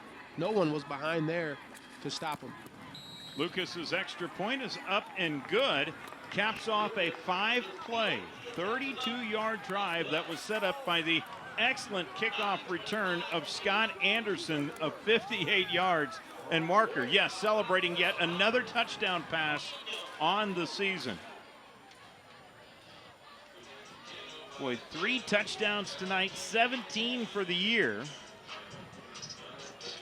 Zach Marker has thrown, and for Carlson, he's kind of the touchdown getter. He's got 9 now on the year. Yeah, one of the receivers with the most touchdowns in all of 3A right there, just moving up the standings. He was in the top 10 coming into this game and will continue to be there. This is an offense that's such a real threat, throughout, going forward into the playoffs if they keep winning. And, tough to stop with Marker's ability to run and pass. And just a great throw right there, showing off the arm strength. Not a lot of quarterbacks at this level can roll out to their left, fire over the right side of the field to the middle of the hash for a touchdown like that. So a great play and one-of-a-kind athlete here in the district. So Lucas will have the ball teed up. Again, deep back to receive. It's going to be Sam Peterson and Donovan Bertrand. And this is going to be taken about 3 yards deep in the end zone. Another touchback for Lucas. Ball goes into the end zone for an automatic touchback. Well, the most lopsided game that Ballard has played in this year was to Winterset, in which they lost 28-12. Started the season with a 19-14 win against Boone, then 3 straight losses to Carroll, DCG, and then Winterset. Rebounded with wins against Gilbert and Bondurant Farrar.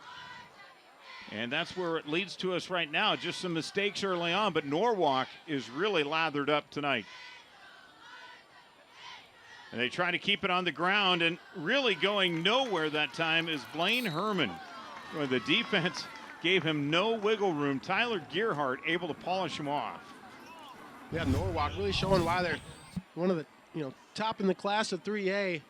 Not letting all the distractions get to him. This is senior night. It's the last home game of the season for Norwalk. There's a lot of things to kind of look over in this game, and especially with the team that comes in here 3-4, and they just did a great job. Coach Patterson really likes to emphasize he said not wishing the day away, just taking it one day at a time. For practice, being the best that you can be on Monday, then taking it one day on Tuesday, and then on Friday, not worrying about the next week, but focusing on the task at hand.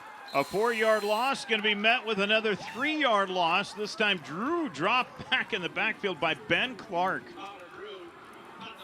Things really snowballing here for Ballard. And you just hope to, kind of clear your head and make some progress. The first drive that they had, they took some shots downfield, and I feel like that really helped them backing off the defense, getting them scared, not feeling like they could, be so aggressive. And we haven't seen anything resembling that. We've just seen some runs up the middle and some screens.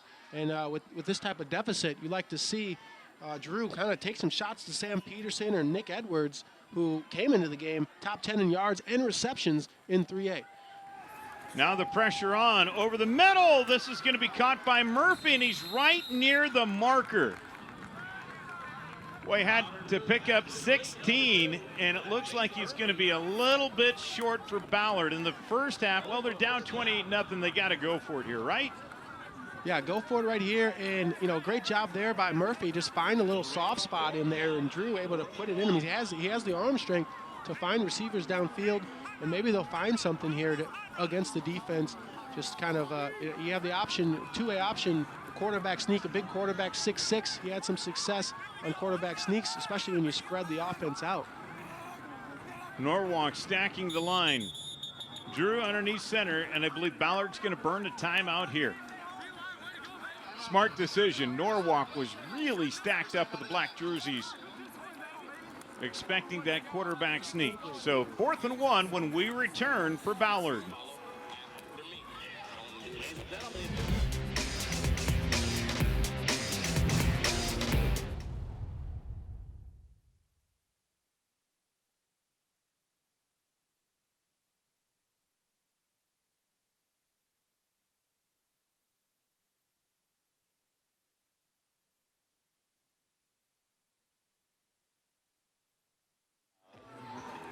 Ballard with a big 4th down here coming up. 7:14 to play here in the 3rd quarter. Taking a timeout to talk things over here. Faced with a 4th and 1. Need to get just the ball across the 30 or to the 30 to pick up the 1st down. It's that short. They've got their power formation in. Here's the snap, the handoff to Herman. He's going to try to bounce to the outside, and he will get the 1st down. He did cross the 30 before Clark and company turned him back. And it will be enough for the 1st down by about a foot.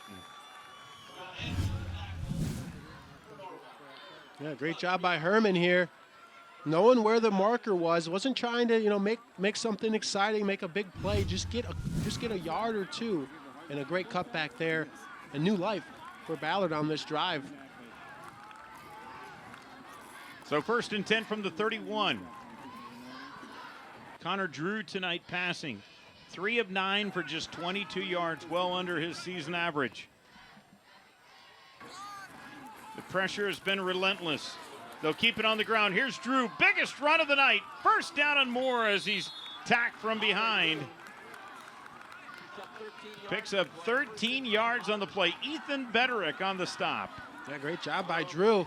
Keeping it. Cuts it right up the middle. Sees Ben Clark take the running back, and he knows that he's got some lanes to run with the linebacker split outside right there. Connor Drew, big body, always falling forward. Good gain there for the quarterback. Let's see if they try to go over the top now that they have some breathing room. 1st and 10 from the 44. Play action, pressure's on. They're going to set it up. It's complete. Peterson's got it. Past midfield. 1st down and more inside of the 40, and will be touched up right at the 33-yard line. So a gain of 23 yards. Scott Anderson stops him. Yeah, Norwalk bringing the heat again, but Drew just able to get it out in the flat there. The beauty of some short routes, get the ball out of your hands quick and into your athlete's hands. Peterson doing the rest for a big gain, and Ballard looking like they have something going. Yeah, finally some momentum. You can sense it. A little energy, a little bounce in their step as they're moving the ball down the field here. 1st and 10 from the 33. Play action. Drew rolling out over the middle, and it's going to be nearly intercepted. The intended target was Nick Edwards, but 3 Warriors right around him. Jacob Flynn and company were converging on Edwards. Yeah, Nick Edwards, kind of his main go-to guy. I think he took a peek at this safety back in coverage right there and just kind of, wanted to maybe try to make a one-handed catch and get out of his way, but that was leading right into danger. You've seen that as a DB, right? A receiver kind of, maybe. Yeah, across the middle can be extremely tough. 2nd and 10, penalty flags down. Look out, Herman's on the carry, and he'll cross. Will get the 1st down as he takes it down near the 20. There's a late flag here in on the play, too. And the clock stopped here with 5:51 to play. Let's let the officials sort this one out because there's 2 flags here. Personal foul. Well, we'll see. Let's let Jesse Grope make the call here.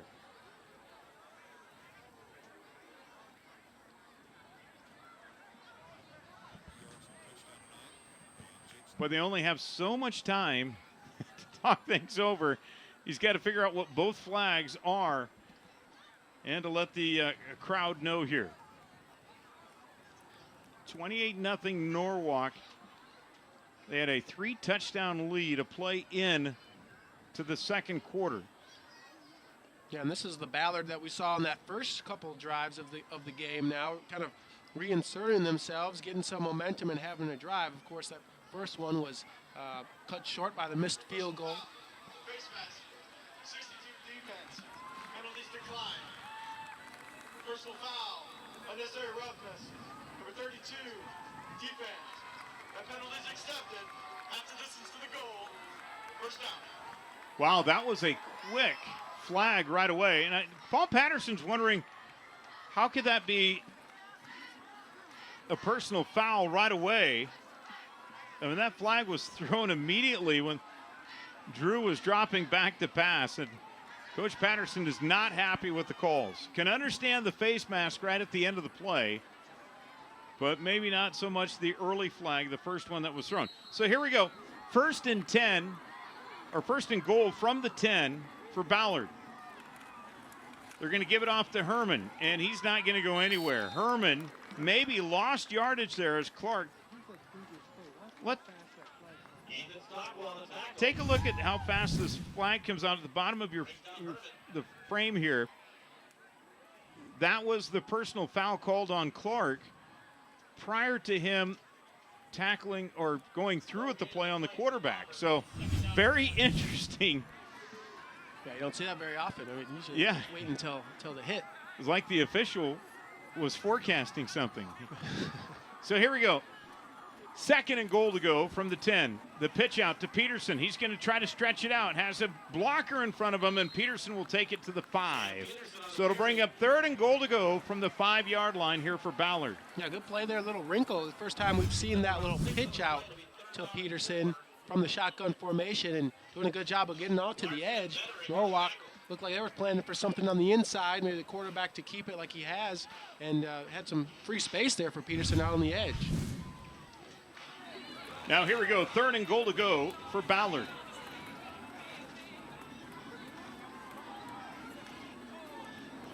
And to punch one in here would be huge for the Bombers, even though, despite the large deficit right now.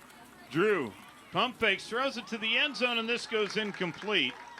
Peterson was the intended target, and he is slow to get up. He hit that turf awkwardly, and he gets some assistance from the official to get up. That was like Gavin King coming on the rush, not allowing Drew to really get set to hit that short out. And had he had time, he could have let his receiver and maybe walked right into the end zone there. You can see Peterson, had some space if he hits him right on the money. But, man, Gavin King just coming so quick. Connor Drew not able to get his feet set, kind of throwing, right-handed quarterback throwing with your right foot forward is never the great recipe for success. The way Norwalk's playing defensively tonight with their pass rush, Connor Drew must think that there's 14 guys out on that field. Yeah, here we're swarming. Fourth and goal to go. They're going to hand it off. Herman's going to try to, or make it. Nessa's going to try to stretch this one out. And does he get in? Yes! Touchdown, Ballard! From 5 yards out, the Bombers strike Nessa on the touchdown run. Just able to get it inside the pylon. And that's his first rushing touchdown of the season. Check it out. A great job on the edge there. Cale Krogh blocking, and then the receiver doing a great job of just getting in the way. Sometimes, like Jacob Eiley right there, doing enough. And the extra point is up and good. I don't know if he got in or not. I think that pylon was knocked over by the players, but I think he might have been short of that goal line, but Ballard will take it. Obi Soash able to hit the extra point. That caps off a long 12-play, 80-yard drive and puts her score at 28-7 with 4:10 to play here in the third quarter. Yeah, if you're Ballard, right now you're telling your guys, we had a great drive. We had 2 great drives. One ended in a missed field goal. The other one, we got stripped and had a fumble, and they scored off of that fumble. So if you want to, kind of say this and that and what could have happened, that takes away a touchdown from Norwalk and maybe gives them a touchdown. And it could be as close as 14 to 21 right now, as we were talking at halftime. Just the little things that Ballard can shore up and it could be right back in the game. But, good teams like Norwalk, they're going to capitalize and score off of those turnovers, and that's where we're at right now with this 21-point lead for the Warriors. Ballard, they've got some juice now. Soash with the kickoff. And this is going to bounce. Peterson's going to take it out of his own 3. He had a 58-yard return. Now it's got a seam. To the 35, there's a penalty flag down. Peterson to the 35, 30, 20, 10, 15, 10, 5, touchdown of 97 yards. But there's a penalty flag dropped at the 20. Yeah, tough break here for Norwalk, obviously. But a definite block in the back.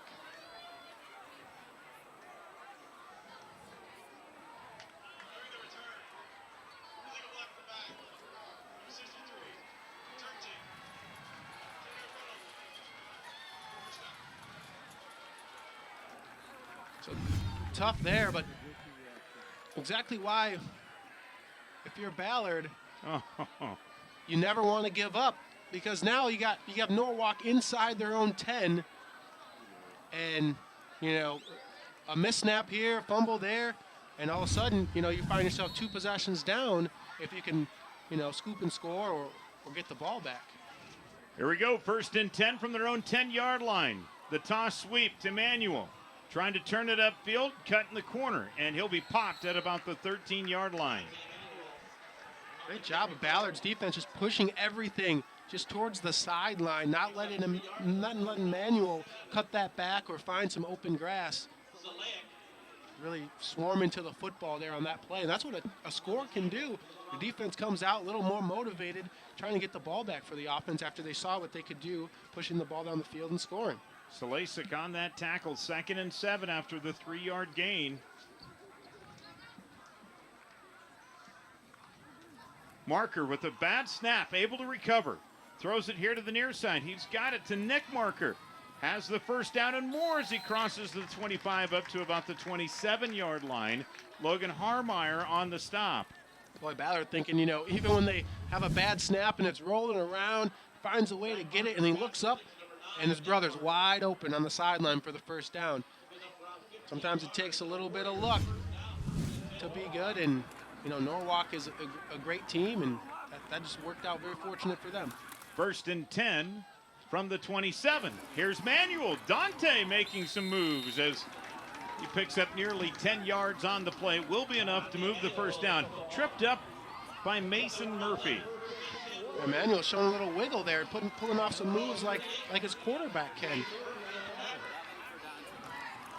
Averaging almost 10 yards a carry on the season. Over 7 yards. He doesn't get the ball too much, but when he does, man, he makes it count. And the cadence of Marker nearly drawing Ballard off. And Manuel on the carry. Some tough yards. They're going to say he was down before he fumbled the football. Boy, Mason Askelson on the stop. Another situation right there. You had the bad snap that went Norwalk's way, and then this one right here. Very close. Very close right there. I think that ball might have been moving prior to him being down on the turf. So let's see if Norwalk can take advantage. They're going to throw it out in the flats. This is going to be caught by Carlson. Ethan has the 1st down as he crosses midfield to about the 49. Reese Broer on the stop.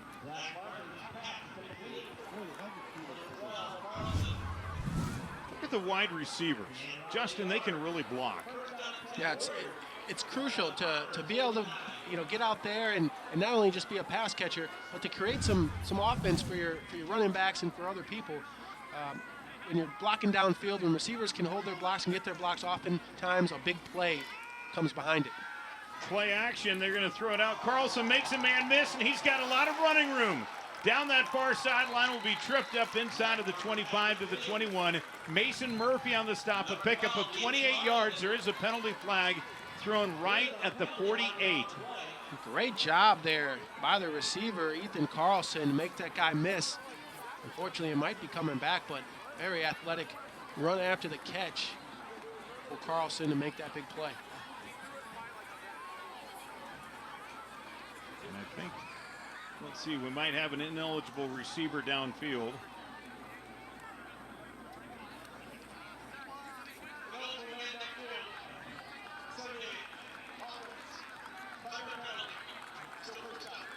Coach Paul Patterson, he has a very disciplined team, and you got to know that these penalties are driving him crazy right now.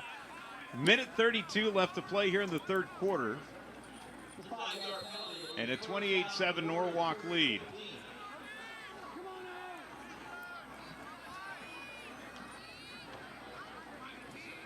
So Marker will put his brother Nick in motion. Going to roll out here to the near side. And this is going to be in and out of the hands of the intended target, Chase McKitty, incomplete. Yeah, great play call there. McKinney running a great route coming across, a little comeback route, about 8 to 10 yards downfield, wide open, but unable to get it. Great delivery there from Zach Marker. McKinney definitely wishes he could have that one. That would have moved the change there for the Warriors.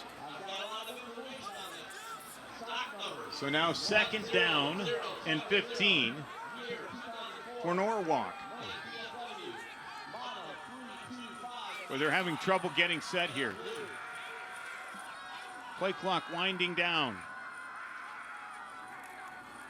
Marker going to go with the play action, rolls out here to the near side, has time, now backs up, fires it downfield, it's complete to the 40. He finds Nick Marker for the big reception of 14 yards. Sam Peterson on the stop. Right, when things are going your way, they're going your way right there. And Norwalk, a little miscommunication there on the mesh point between Marker and the running back. But then, of course, his brother's right there to bail the team out, finding him right in the middle. They gave him a great spot of about an extra yard to give him the first down, so it is 1st and 10. And here's the handoff to Manuel, and he'll take it ahead to the 31, brought down by Mason Askelson. That's been a tough drive for Ballard. They've had a couple of situations where they, had it really locked in and had a chance to, force Norwalk into some tough situations. But each time, sign of a great team, you find ways to bail yourself out. And you make plays happen. And when you have a leader like Zach Marker, the senior back there, as a signal caller, you oftentimes can get out of the jam. Manuel over 100 yards on the night, now on his 15th carry. He fumbled the football, but Norwalk back on top of it. Cale Krogh on the stop. First time this season Manuel's been over the century mark. Yeah, great job there. I mean, if you're the Ballard's defense, you definitely don't want to have a situation where Manuel is rushing for 100 yards, because that means that they're really moving the ball and controlling the clock and keeping your offense off the field.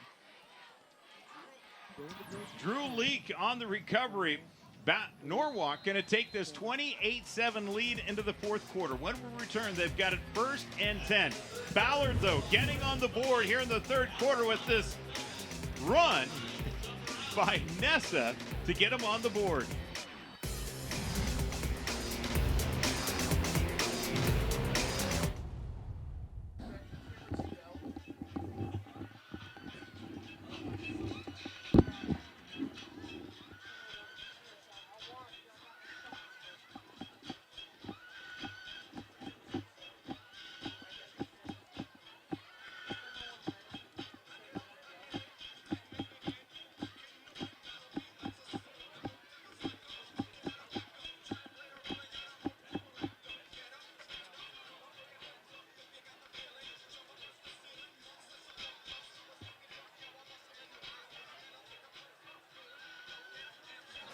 With Justin Cernsey, BJ Shaven along with you here on MC22, the Carl Chevrolet Game of the Week. 28-7, Norwalk with the lead on Ballard. And the Warriors will have it 1st and 10 from the 28 of Ballard. Yeah, Norwalk doing a great job of sustaining these drives all game long. Even when they're faced with adversity, they find a way to get out of it. Much of it due to Zach Marker and his playmaking ability to extend the play when something breaks down, and to find receivers. Oftentimes, his brother Nick Marker for some big chain-moving plays. From the 28, Marker fumbled the snap. He's just going to fall on top of it. Drop for a 12-yard loss back at the 40. Well, we're seeing Norwalk kind of, getting a little bit sloppy with those snaps in the shotgun. We've seen 2 bad snaps, not really able to corral it as the quarterback in the center situation, and those are problems. Looked like it was right there for Marker. Sometimes when the quarterback is trying to read the defense quickly, may take their eyes off the ball. Looks like that's kind of what he did right there. He was a receiver last year. Just couldn't haul in that pass from his center, Noah Jones. So here we go, 2nd and 22. They're going to hand it off to Manuel, and tough yards up the middle for Dante as he goes to the 36-yard line. Owen Harms on the stop after that 4-yard gain. It will bring up 3rd and long here for Norwalk. It's been a bit of a head-scratcher of a drive for Norwalk. They've had some miscues and opportunities for Ballard to stop them and to get big plays and force them to punt. A couple of 3rd down and long situations where Norwalk has converted. This is a big one here. Ballard really needs to stop him and try to get the ball back. Not much time left, but if you can make something happen, get a stop and then a score, things can change quickly. What a learning moment here for Ballard. A lot of underclassmen on their roster. As Marker going to set up the screen, and this is going to be dropped by Manuel, incomplete. But you look up and down Ballard's roster, there is a lot of sophomores and juniors. Not the way they've had a lot of close games, Justin, as we've talked about at the beginning of the season. But now starting to grow through some things, and tonight's another learning moment. By the way, that play, had that been completed, a lot of running room up front for Manuel. Manuel had a clear path. He had linemen out in front, and if he would have just hauled that in, that would have been another back-breaking 3rd and long situation that Ballard had given up. But, this is a good chance for the Bombers now. So Peterson is deep back to receive. He'll come up and make the catch. He'll take it ahead. Peterson up to about the 26-yard line. So a 24-yard punt, a 14-yard return. And the Bomber offense will hit the field again with 10:25 to play. They have 2 timeouts remaining. Trying to put something together. Instead of a long drive, need to get a quick drive here, do the Bombers. Yeah, sometimes yardage that goes unnoticed. Kind of that play right there. Peterson catching that ball on the fly, not letting it bounce and roll. That probably would have been inside the 10. Now you have Ballard to get the ball around the 25, 26-yard line, and you can make something happen with your offense. To put Eiley in motion. Now they come back inside. This is Nessa. And he'll be brought down at the 20, a 4-yard gain. Jacob Flynn on the stop. Yeah, Ballard, young playmakers, but they've made plays. And with the exception of, a fumble and, some failed 4th down attempts, they've had some good plays, and they've had Norwalk, which is a solid defense, kind of on their heels a few times where they could have had some successful drives and put up some more points. But this is kind of a learning situation. They can see what they are able to do when they're clicking on all cylinders. Nessa gets the handoff, and I bet you he wishes he didn't. Clark blows up that play. Yeah, uninterrupted right there. Ben Clark came just streaming through the offensive line. I mean, it took 2 steps. Nessa took 2 steps, and Clark was already in his face mask, putting him on the ground. 3rd and 11.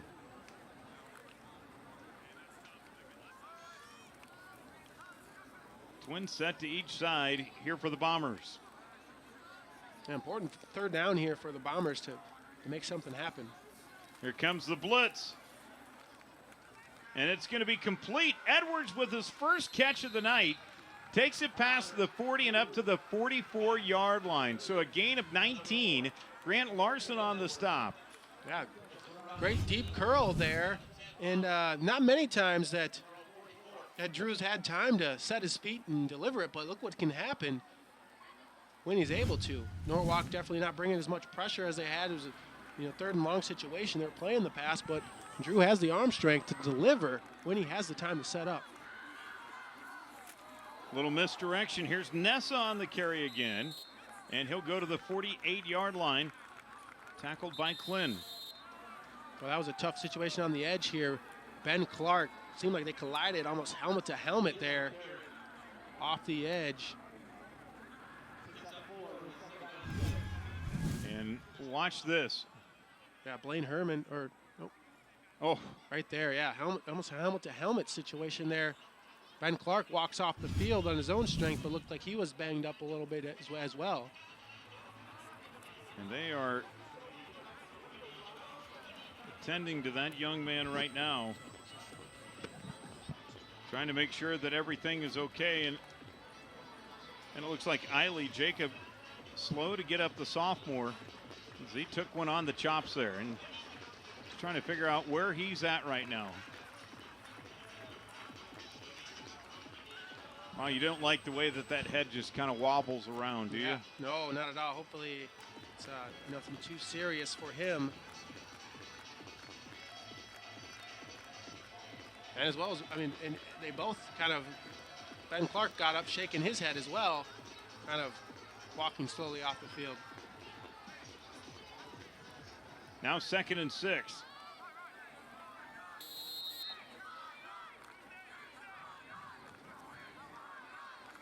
Twin set to the top of the field. And it looks like we're going to have encroachment. Norwalk jumped. See if they were drawn.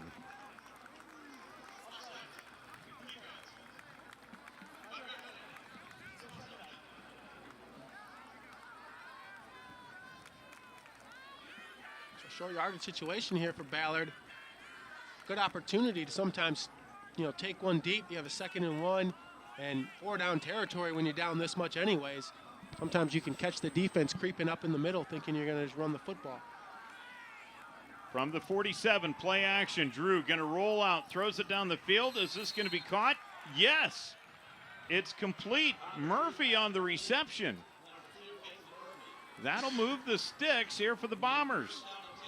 Now, we haven't seen Murphy too much this season playing both ways. Coach said that he would, see some action, but he's really turning into a two-way star here for Ballard. One of the leading tacklers on the defense, and now, going to one of the top targets here today for Connor Drew. Now from the 36. And they give it to Herman, who will be spun down inside of the 30, down to about the 28. Jack Wallace on the stop. Yeah, Ballard really having some good drives here, finding a way to move the ball down the field. And one of the keys to the game we had was ball control, but now it's, getting into that late time. We don't want to be taking too much time off the clock because you're down by several possessions. Need 3 scores here to at least tie it up.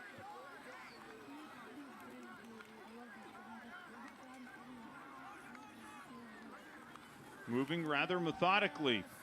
Drew gonna roll out, and he's gonna be dropped. A huge loss on the play.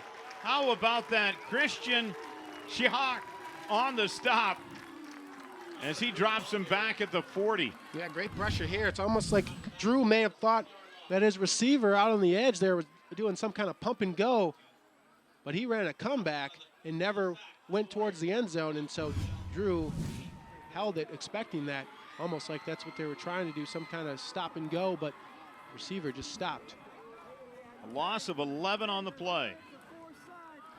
Yeah, tough situation there. Creates 3rd and extremely long after a solid drive so far. Twin set to each side.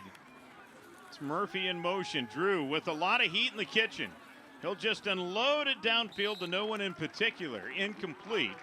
And it will bring up 4th down for Ballard. That heat has been relentless tonight from Norwalk. Yeah, nothing they could do there. Just the Warriors really dialing up the pressure, especially in these 3rd and long situations. It's a passing down, and Connor Drew's got nothing else to do but drop back. So you're going to bring the heat, bring those outside linebackers, and they have been all over the quarterback today. Rarely has he had a chance to set his feet.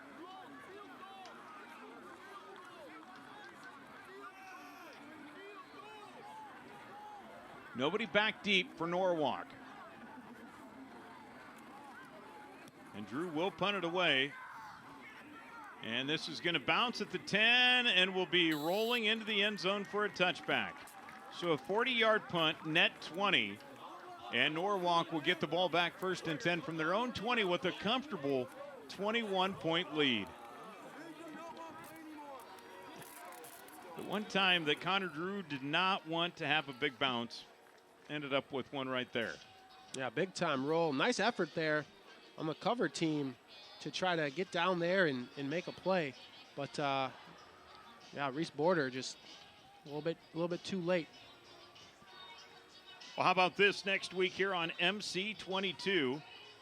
You've got Ankeny Centennial tonight looking to grab control of District 2 in Class 4A. That leaves it up to Southeast Polk Roosevelt battling for a playoff spot. They're going to go toe-to-toe next week at Drake Stadium. And we'll have the game for you here on MC22 as Roosevelt trying to make the postseason, but trying to do something that no Metro school has really done. That's knock off a team outside of the Metro in the CIML, in that golden circle, if you will, of the old Des Moines Register. They've not done so. I think they're 0 for 100, and I mean, schools combined. It's been 13 years since a Metro school has been able to do that.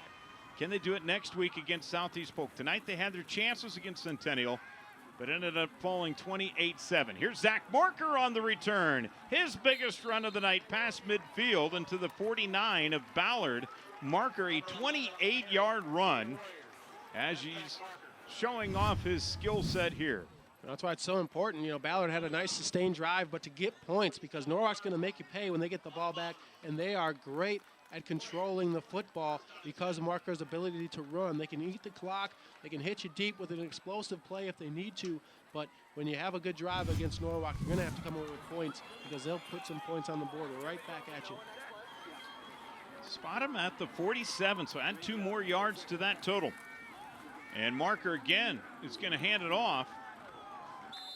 And it looks like we've got a new faces and new places. Max Jurgens in the game, gets the carry there for Norwalk. But a great block out there by Cole Schmitz. Yeah, really good job there outside on the receiver, giving that block, springing him free for a couple more yards, about 6 more yards because of that block on the edge. And these are important minutes for Jurgens. You know, you hope that Marker can stay healthy for the whole season, but if not, you know, you have a guy that can be comfortable in game-type situations when it's live. A lot of fresh faces and places into the game. New running backs is Max Rohr, 5'10", 150-pound junior. He's brought down after a minimal game. And Cale Krogh on the stop for Ballard. And that's the thing about Coach Patterson. You know, he loves it when his guys all play. That's why he doesn't have Ironmen on his team. He has 22 guys he wants to suit up and play. But also when there's that opportunity, he's going to work in his entire bench if he can. 2nd and 9. And that's why the players like playing for him. His throw over the middle is incomplete as Jurgens trying to spot it downfield. Yeah, Jurgens trying to fit in that mold like Zach Marker. A receiver a year ago, Zach Marker was. And this year, Max Jurgens is a receiver and obviously a junior. So maybe next year, maybe this is kind of the next Zach Marker who will turn over to a quarterback next year. 3rd and 9. And the handoff. As this will go for a gain of a couple. It'll bring up 4th down as Nicholas Archibald makes the stop for Ballard. And you know, I think a lot of coaches, Justin, when they hear about, okay, I know this guy is my number 1 guy on offense. He should be my number 1 guy on defense. He's pretty athletic, need to do it. When you get into 4-quarter games and you get worn down, that average guy is going to beat that guy that's your number 1 in the 2nd and 3rd, 4th and 3rd and 4th quarter. There's no question. Yeah, having somebody that's 100% out there and fresh because they weren't just on the field and having to go on the other side of the ball. I mean, that can just pay off dividends for a team, especially come late in the season and come playoff time. Norwalk going to burn a timeout here. We'll take one with them. 28-7 Warriors out in front.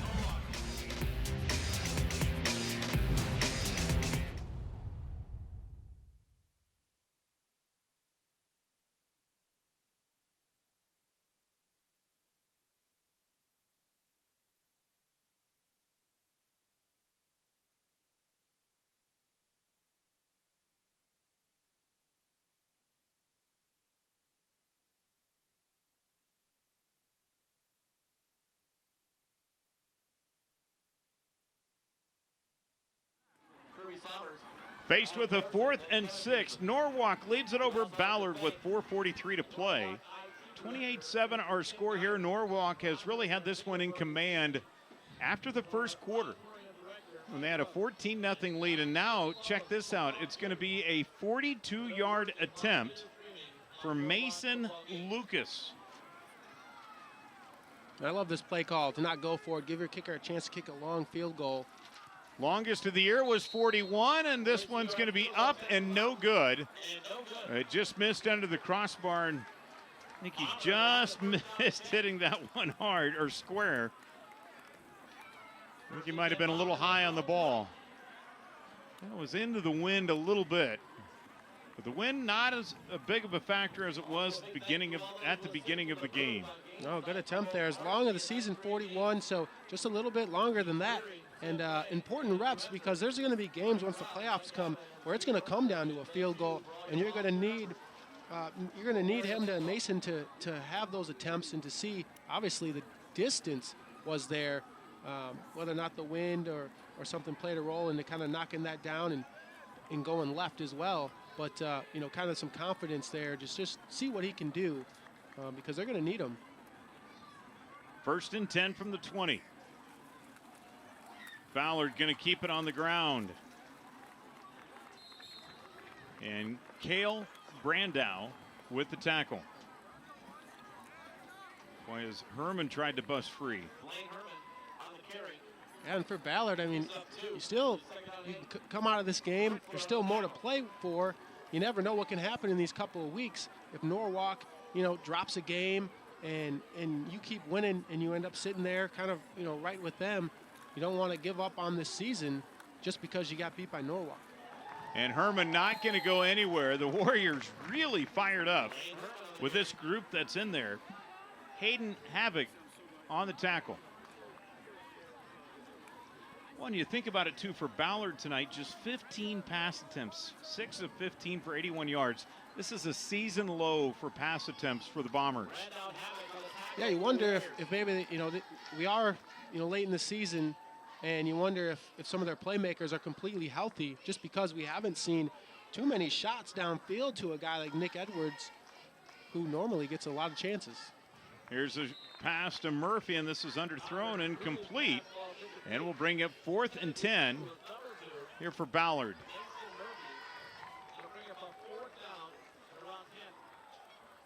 So Norwalk's defense just time and time again, just making plays, nowhere to really go to.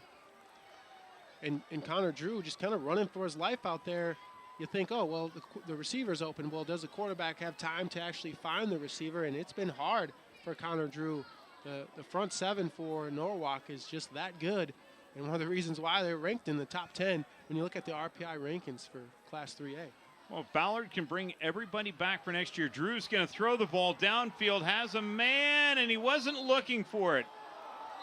And a pass interference is going to be called. Murphy was not even looking for the ball, but a pass interference is thrown against Grant Larson. Yeah, clearly miscommunication there. Drew was going with the fake punt, throwing it downfield. We'll see what the...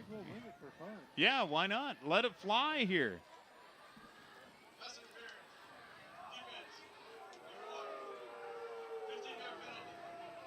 So Ballard will keep the ball here, 3:17 to play. And when I think about Ballard, too, very young team playing at the varsity level. They've taken their knocks, missed on some opportunities. Here's another look at this again. Yeah, and this is something special teams coaches will do. As long as you don't have those front linemen running down the field, the receiver doesn't have to be looking back at the ball. The Norwalk blocker, they're trying to block for the punt. Now, the Norwalk guy's not looking at the ball either, thinking they're punting. So any kind of contact, that's pass interference. It's a tough one to swallow, but that's a good call there. Here's Nessa. And he won't go anywhere. Maybe lost a half yard on the play. Jack Wallace on the stop. Have to keep an eye on this Bomber team for next year. No question, the amount of underclassmen that they have here. Yeah, and they gave themselves a chance in district play, heading, to the middle of October as a young team. That has to give them a lot of confidence heading late into the season and even next year. And then, some breaks here and there against Norwalk. if you come away with some points in those first couple possessions, I mean, this is a different game. And the little toss. And Herman brings it ahead, past the 40 and up to the 42. On the stop is Cale Brandow.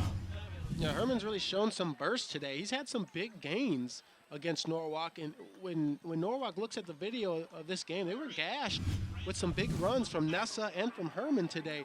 So, despite this big lead and this, comfortable win that Norwalk will have, the defense, I mean, when you get against some good teams that are even more explosive running the football, that could mean trouble, and that's some things that teams are going to attack. On 3rd and 3.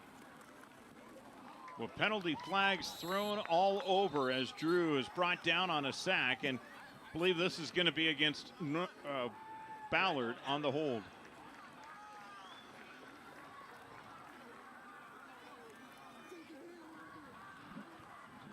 Jesse Grove working out a new GIF, maybe? With the signals. And Norwalk's going to decline it. Holding. Offense. Number 25. 10-yard penalty. 3rd down. They're going to what? Well, looked like they were going to decline it, but now they're going to put him back. So they're going to take the penalty here instead of possibly getting the ball back. So it'll be one more opportunity. 3rd down and 19. Yeah, penalties just against a team like Norwalk. You're just putting yourself in a hole to start with, and then you just, it's extremely tough. 3rd and extra long. Murphy gets the handoff, and he'll go to the 30-yard line. So 4th down here coming up for Ballard. Dylan Schwery.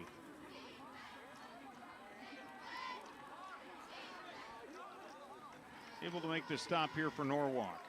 Let's see what they're due here. If they're going to maybe try that again, that fake punt situation that they did last time, or they just drop kick it, or even go for it. Just under about a minute left in this game here. Connor Drew has some options. Got to think Drew's going to punt this one away inside of a minute. And now we've got timeout by Ballard. They want to talk it over. Play clock still had plenty of time here.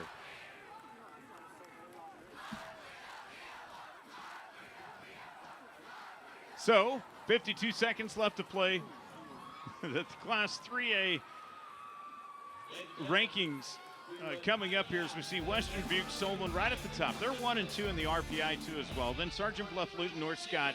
Cedar Rapids Xavier was the dominator until they fell earlier this season. They're at 6 and 1. Then Independence. How about DCG? The turnaround this year for the Mustangs this season. Last year, a 2-3 win team, and now this year 6 and 1 going into week number 8. The Norwalk, Glenwood, and Council Bluffs Lewis Central. And what a district that is with Council Bluffs Lewis Central, Glenwood, and Harlan. Harlan, of course, last week beating Council Bluffs Lewis Central. Some wild things happening in Class 3A. Yeah, what a difference a year can make. And, of course, Norwalk really wishes they could see DCG again. They played this season just a 7-0 win for Dallas Center Grimes. Here's the punt. And this is going to be bobbled. And then still on the ground, Norwalk's going to pick it up. What a block. And a penalty flag thrown. Not sure why. 44-yard punt, 6-yard return. And it looks like it's going to be a block in the back.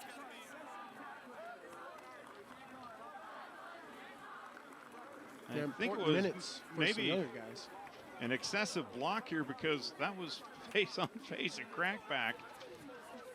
But we'll wait for the call here. 37 seconds. When I think about Ballard, they're probably a team like DCG was a year ago, right? A couple of tough losses, close games all the way through.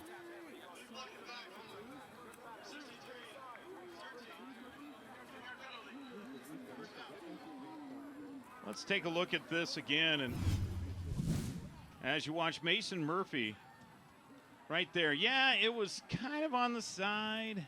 Yeah, and they're really trying to crack down on those crackback blocks as well this season. They don't like those ones where the offensive player or the defensive player can't see you coming. All about safety. was on the front of the shoulder pad, but yeah, it was a crackback, so we'll take it for what it's worth. So Norwalk takes a knee and is going to take victory here tonight. Norwalk going to be moving on with yet another victory here on the season as they knock down Ballard here tonight, 28-7. Coach Patterson put it best. He said they just make plays, and they're doing that. Now 7-1 on the season, and a 4-0 in District 8 competition. How about that? The Warriors knocking off Ballard and at least securing no worse than a tie for the district championship before they head into week 9 of the regular season. Let's take a look at the play of the game brought to you by Westside Auto Pros, and this was in the second half. Look at the return here by Anderson. Got a great punt, and Scott takes it down, makes people miss. A 50-yard kickoff return to start the second half and get the gears going for the Norwalk Warriors. Yeah, great job by Anderson to really start that second half off with a bang. Don't give Ballard any kind of momentum thinking that, oh, this is different, we're going to start new in the second half. Come down and give your team great field position. Time now to select our player of the game, and this was really a tough decision. You had great play on offense and defense for Norwalk. Brought to you, of course, by DMAC. We're going to go offense. Zach Marker, 11 of 17, 120 yards tonight, 3 touchdowns. He also had 13 carries for 54 yards and a touchdown. He was really the general tonight. Yeah, he's a playmaker, a dual threat offensive guy that the defense has to account for. Marker, one of the top quarterbacks in Class 3A. How about Ben Clark defensively tonight, though? He was something special again. He's a difference maker. I mean, that's one of the reasons he stops the momentum for Ballard. He can get across the line of scrimmage so fast and doesn't let the quarterback get set up to throw a confident pass. And Connor Drew, he's going to be, seeing that number 32 in his dreams tonight, just trying to break free. It's a final here from Minard Field. Norwalk knocks off Ballard 28-7. Our final score, the Warriors now 7-1 on the year and 4-0 in district play. Again, 28-7 Norwalk. I want to remind you, our next broadcast will come your way from Drake Stadium next week as the Southeast Polk Rams take on the Des Moines Roosevelt Rough Riders to end the regular season. For Justin Cernsey and the rest of the crew here at MC22, I'm BJ Shaban saying so long, as this presentation of high school football on MC22 is a production of Mediacom in Des Moines. MC22 is your award-winning local programming leader.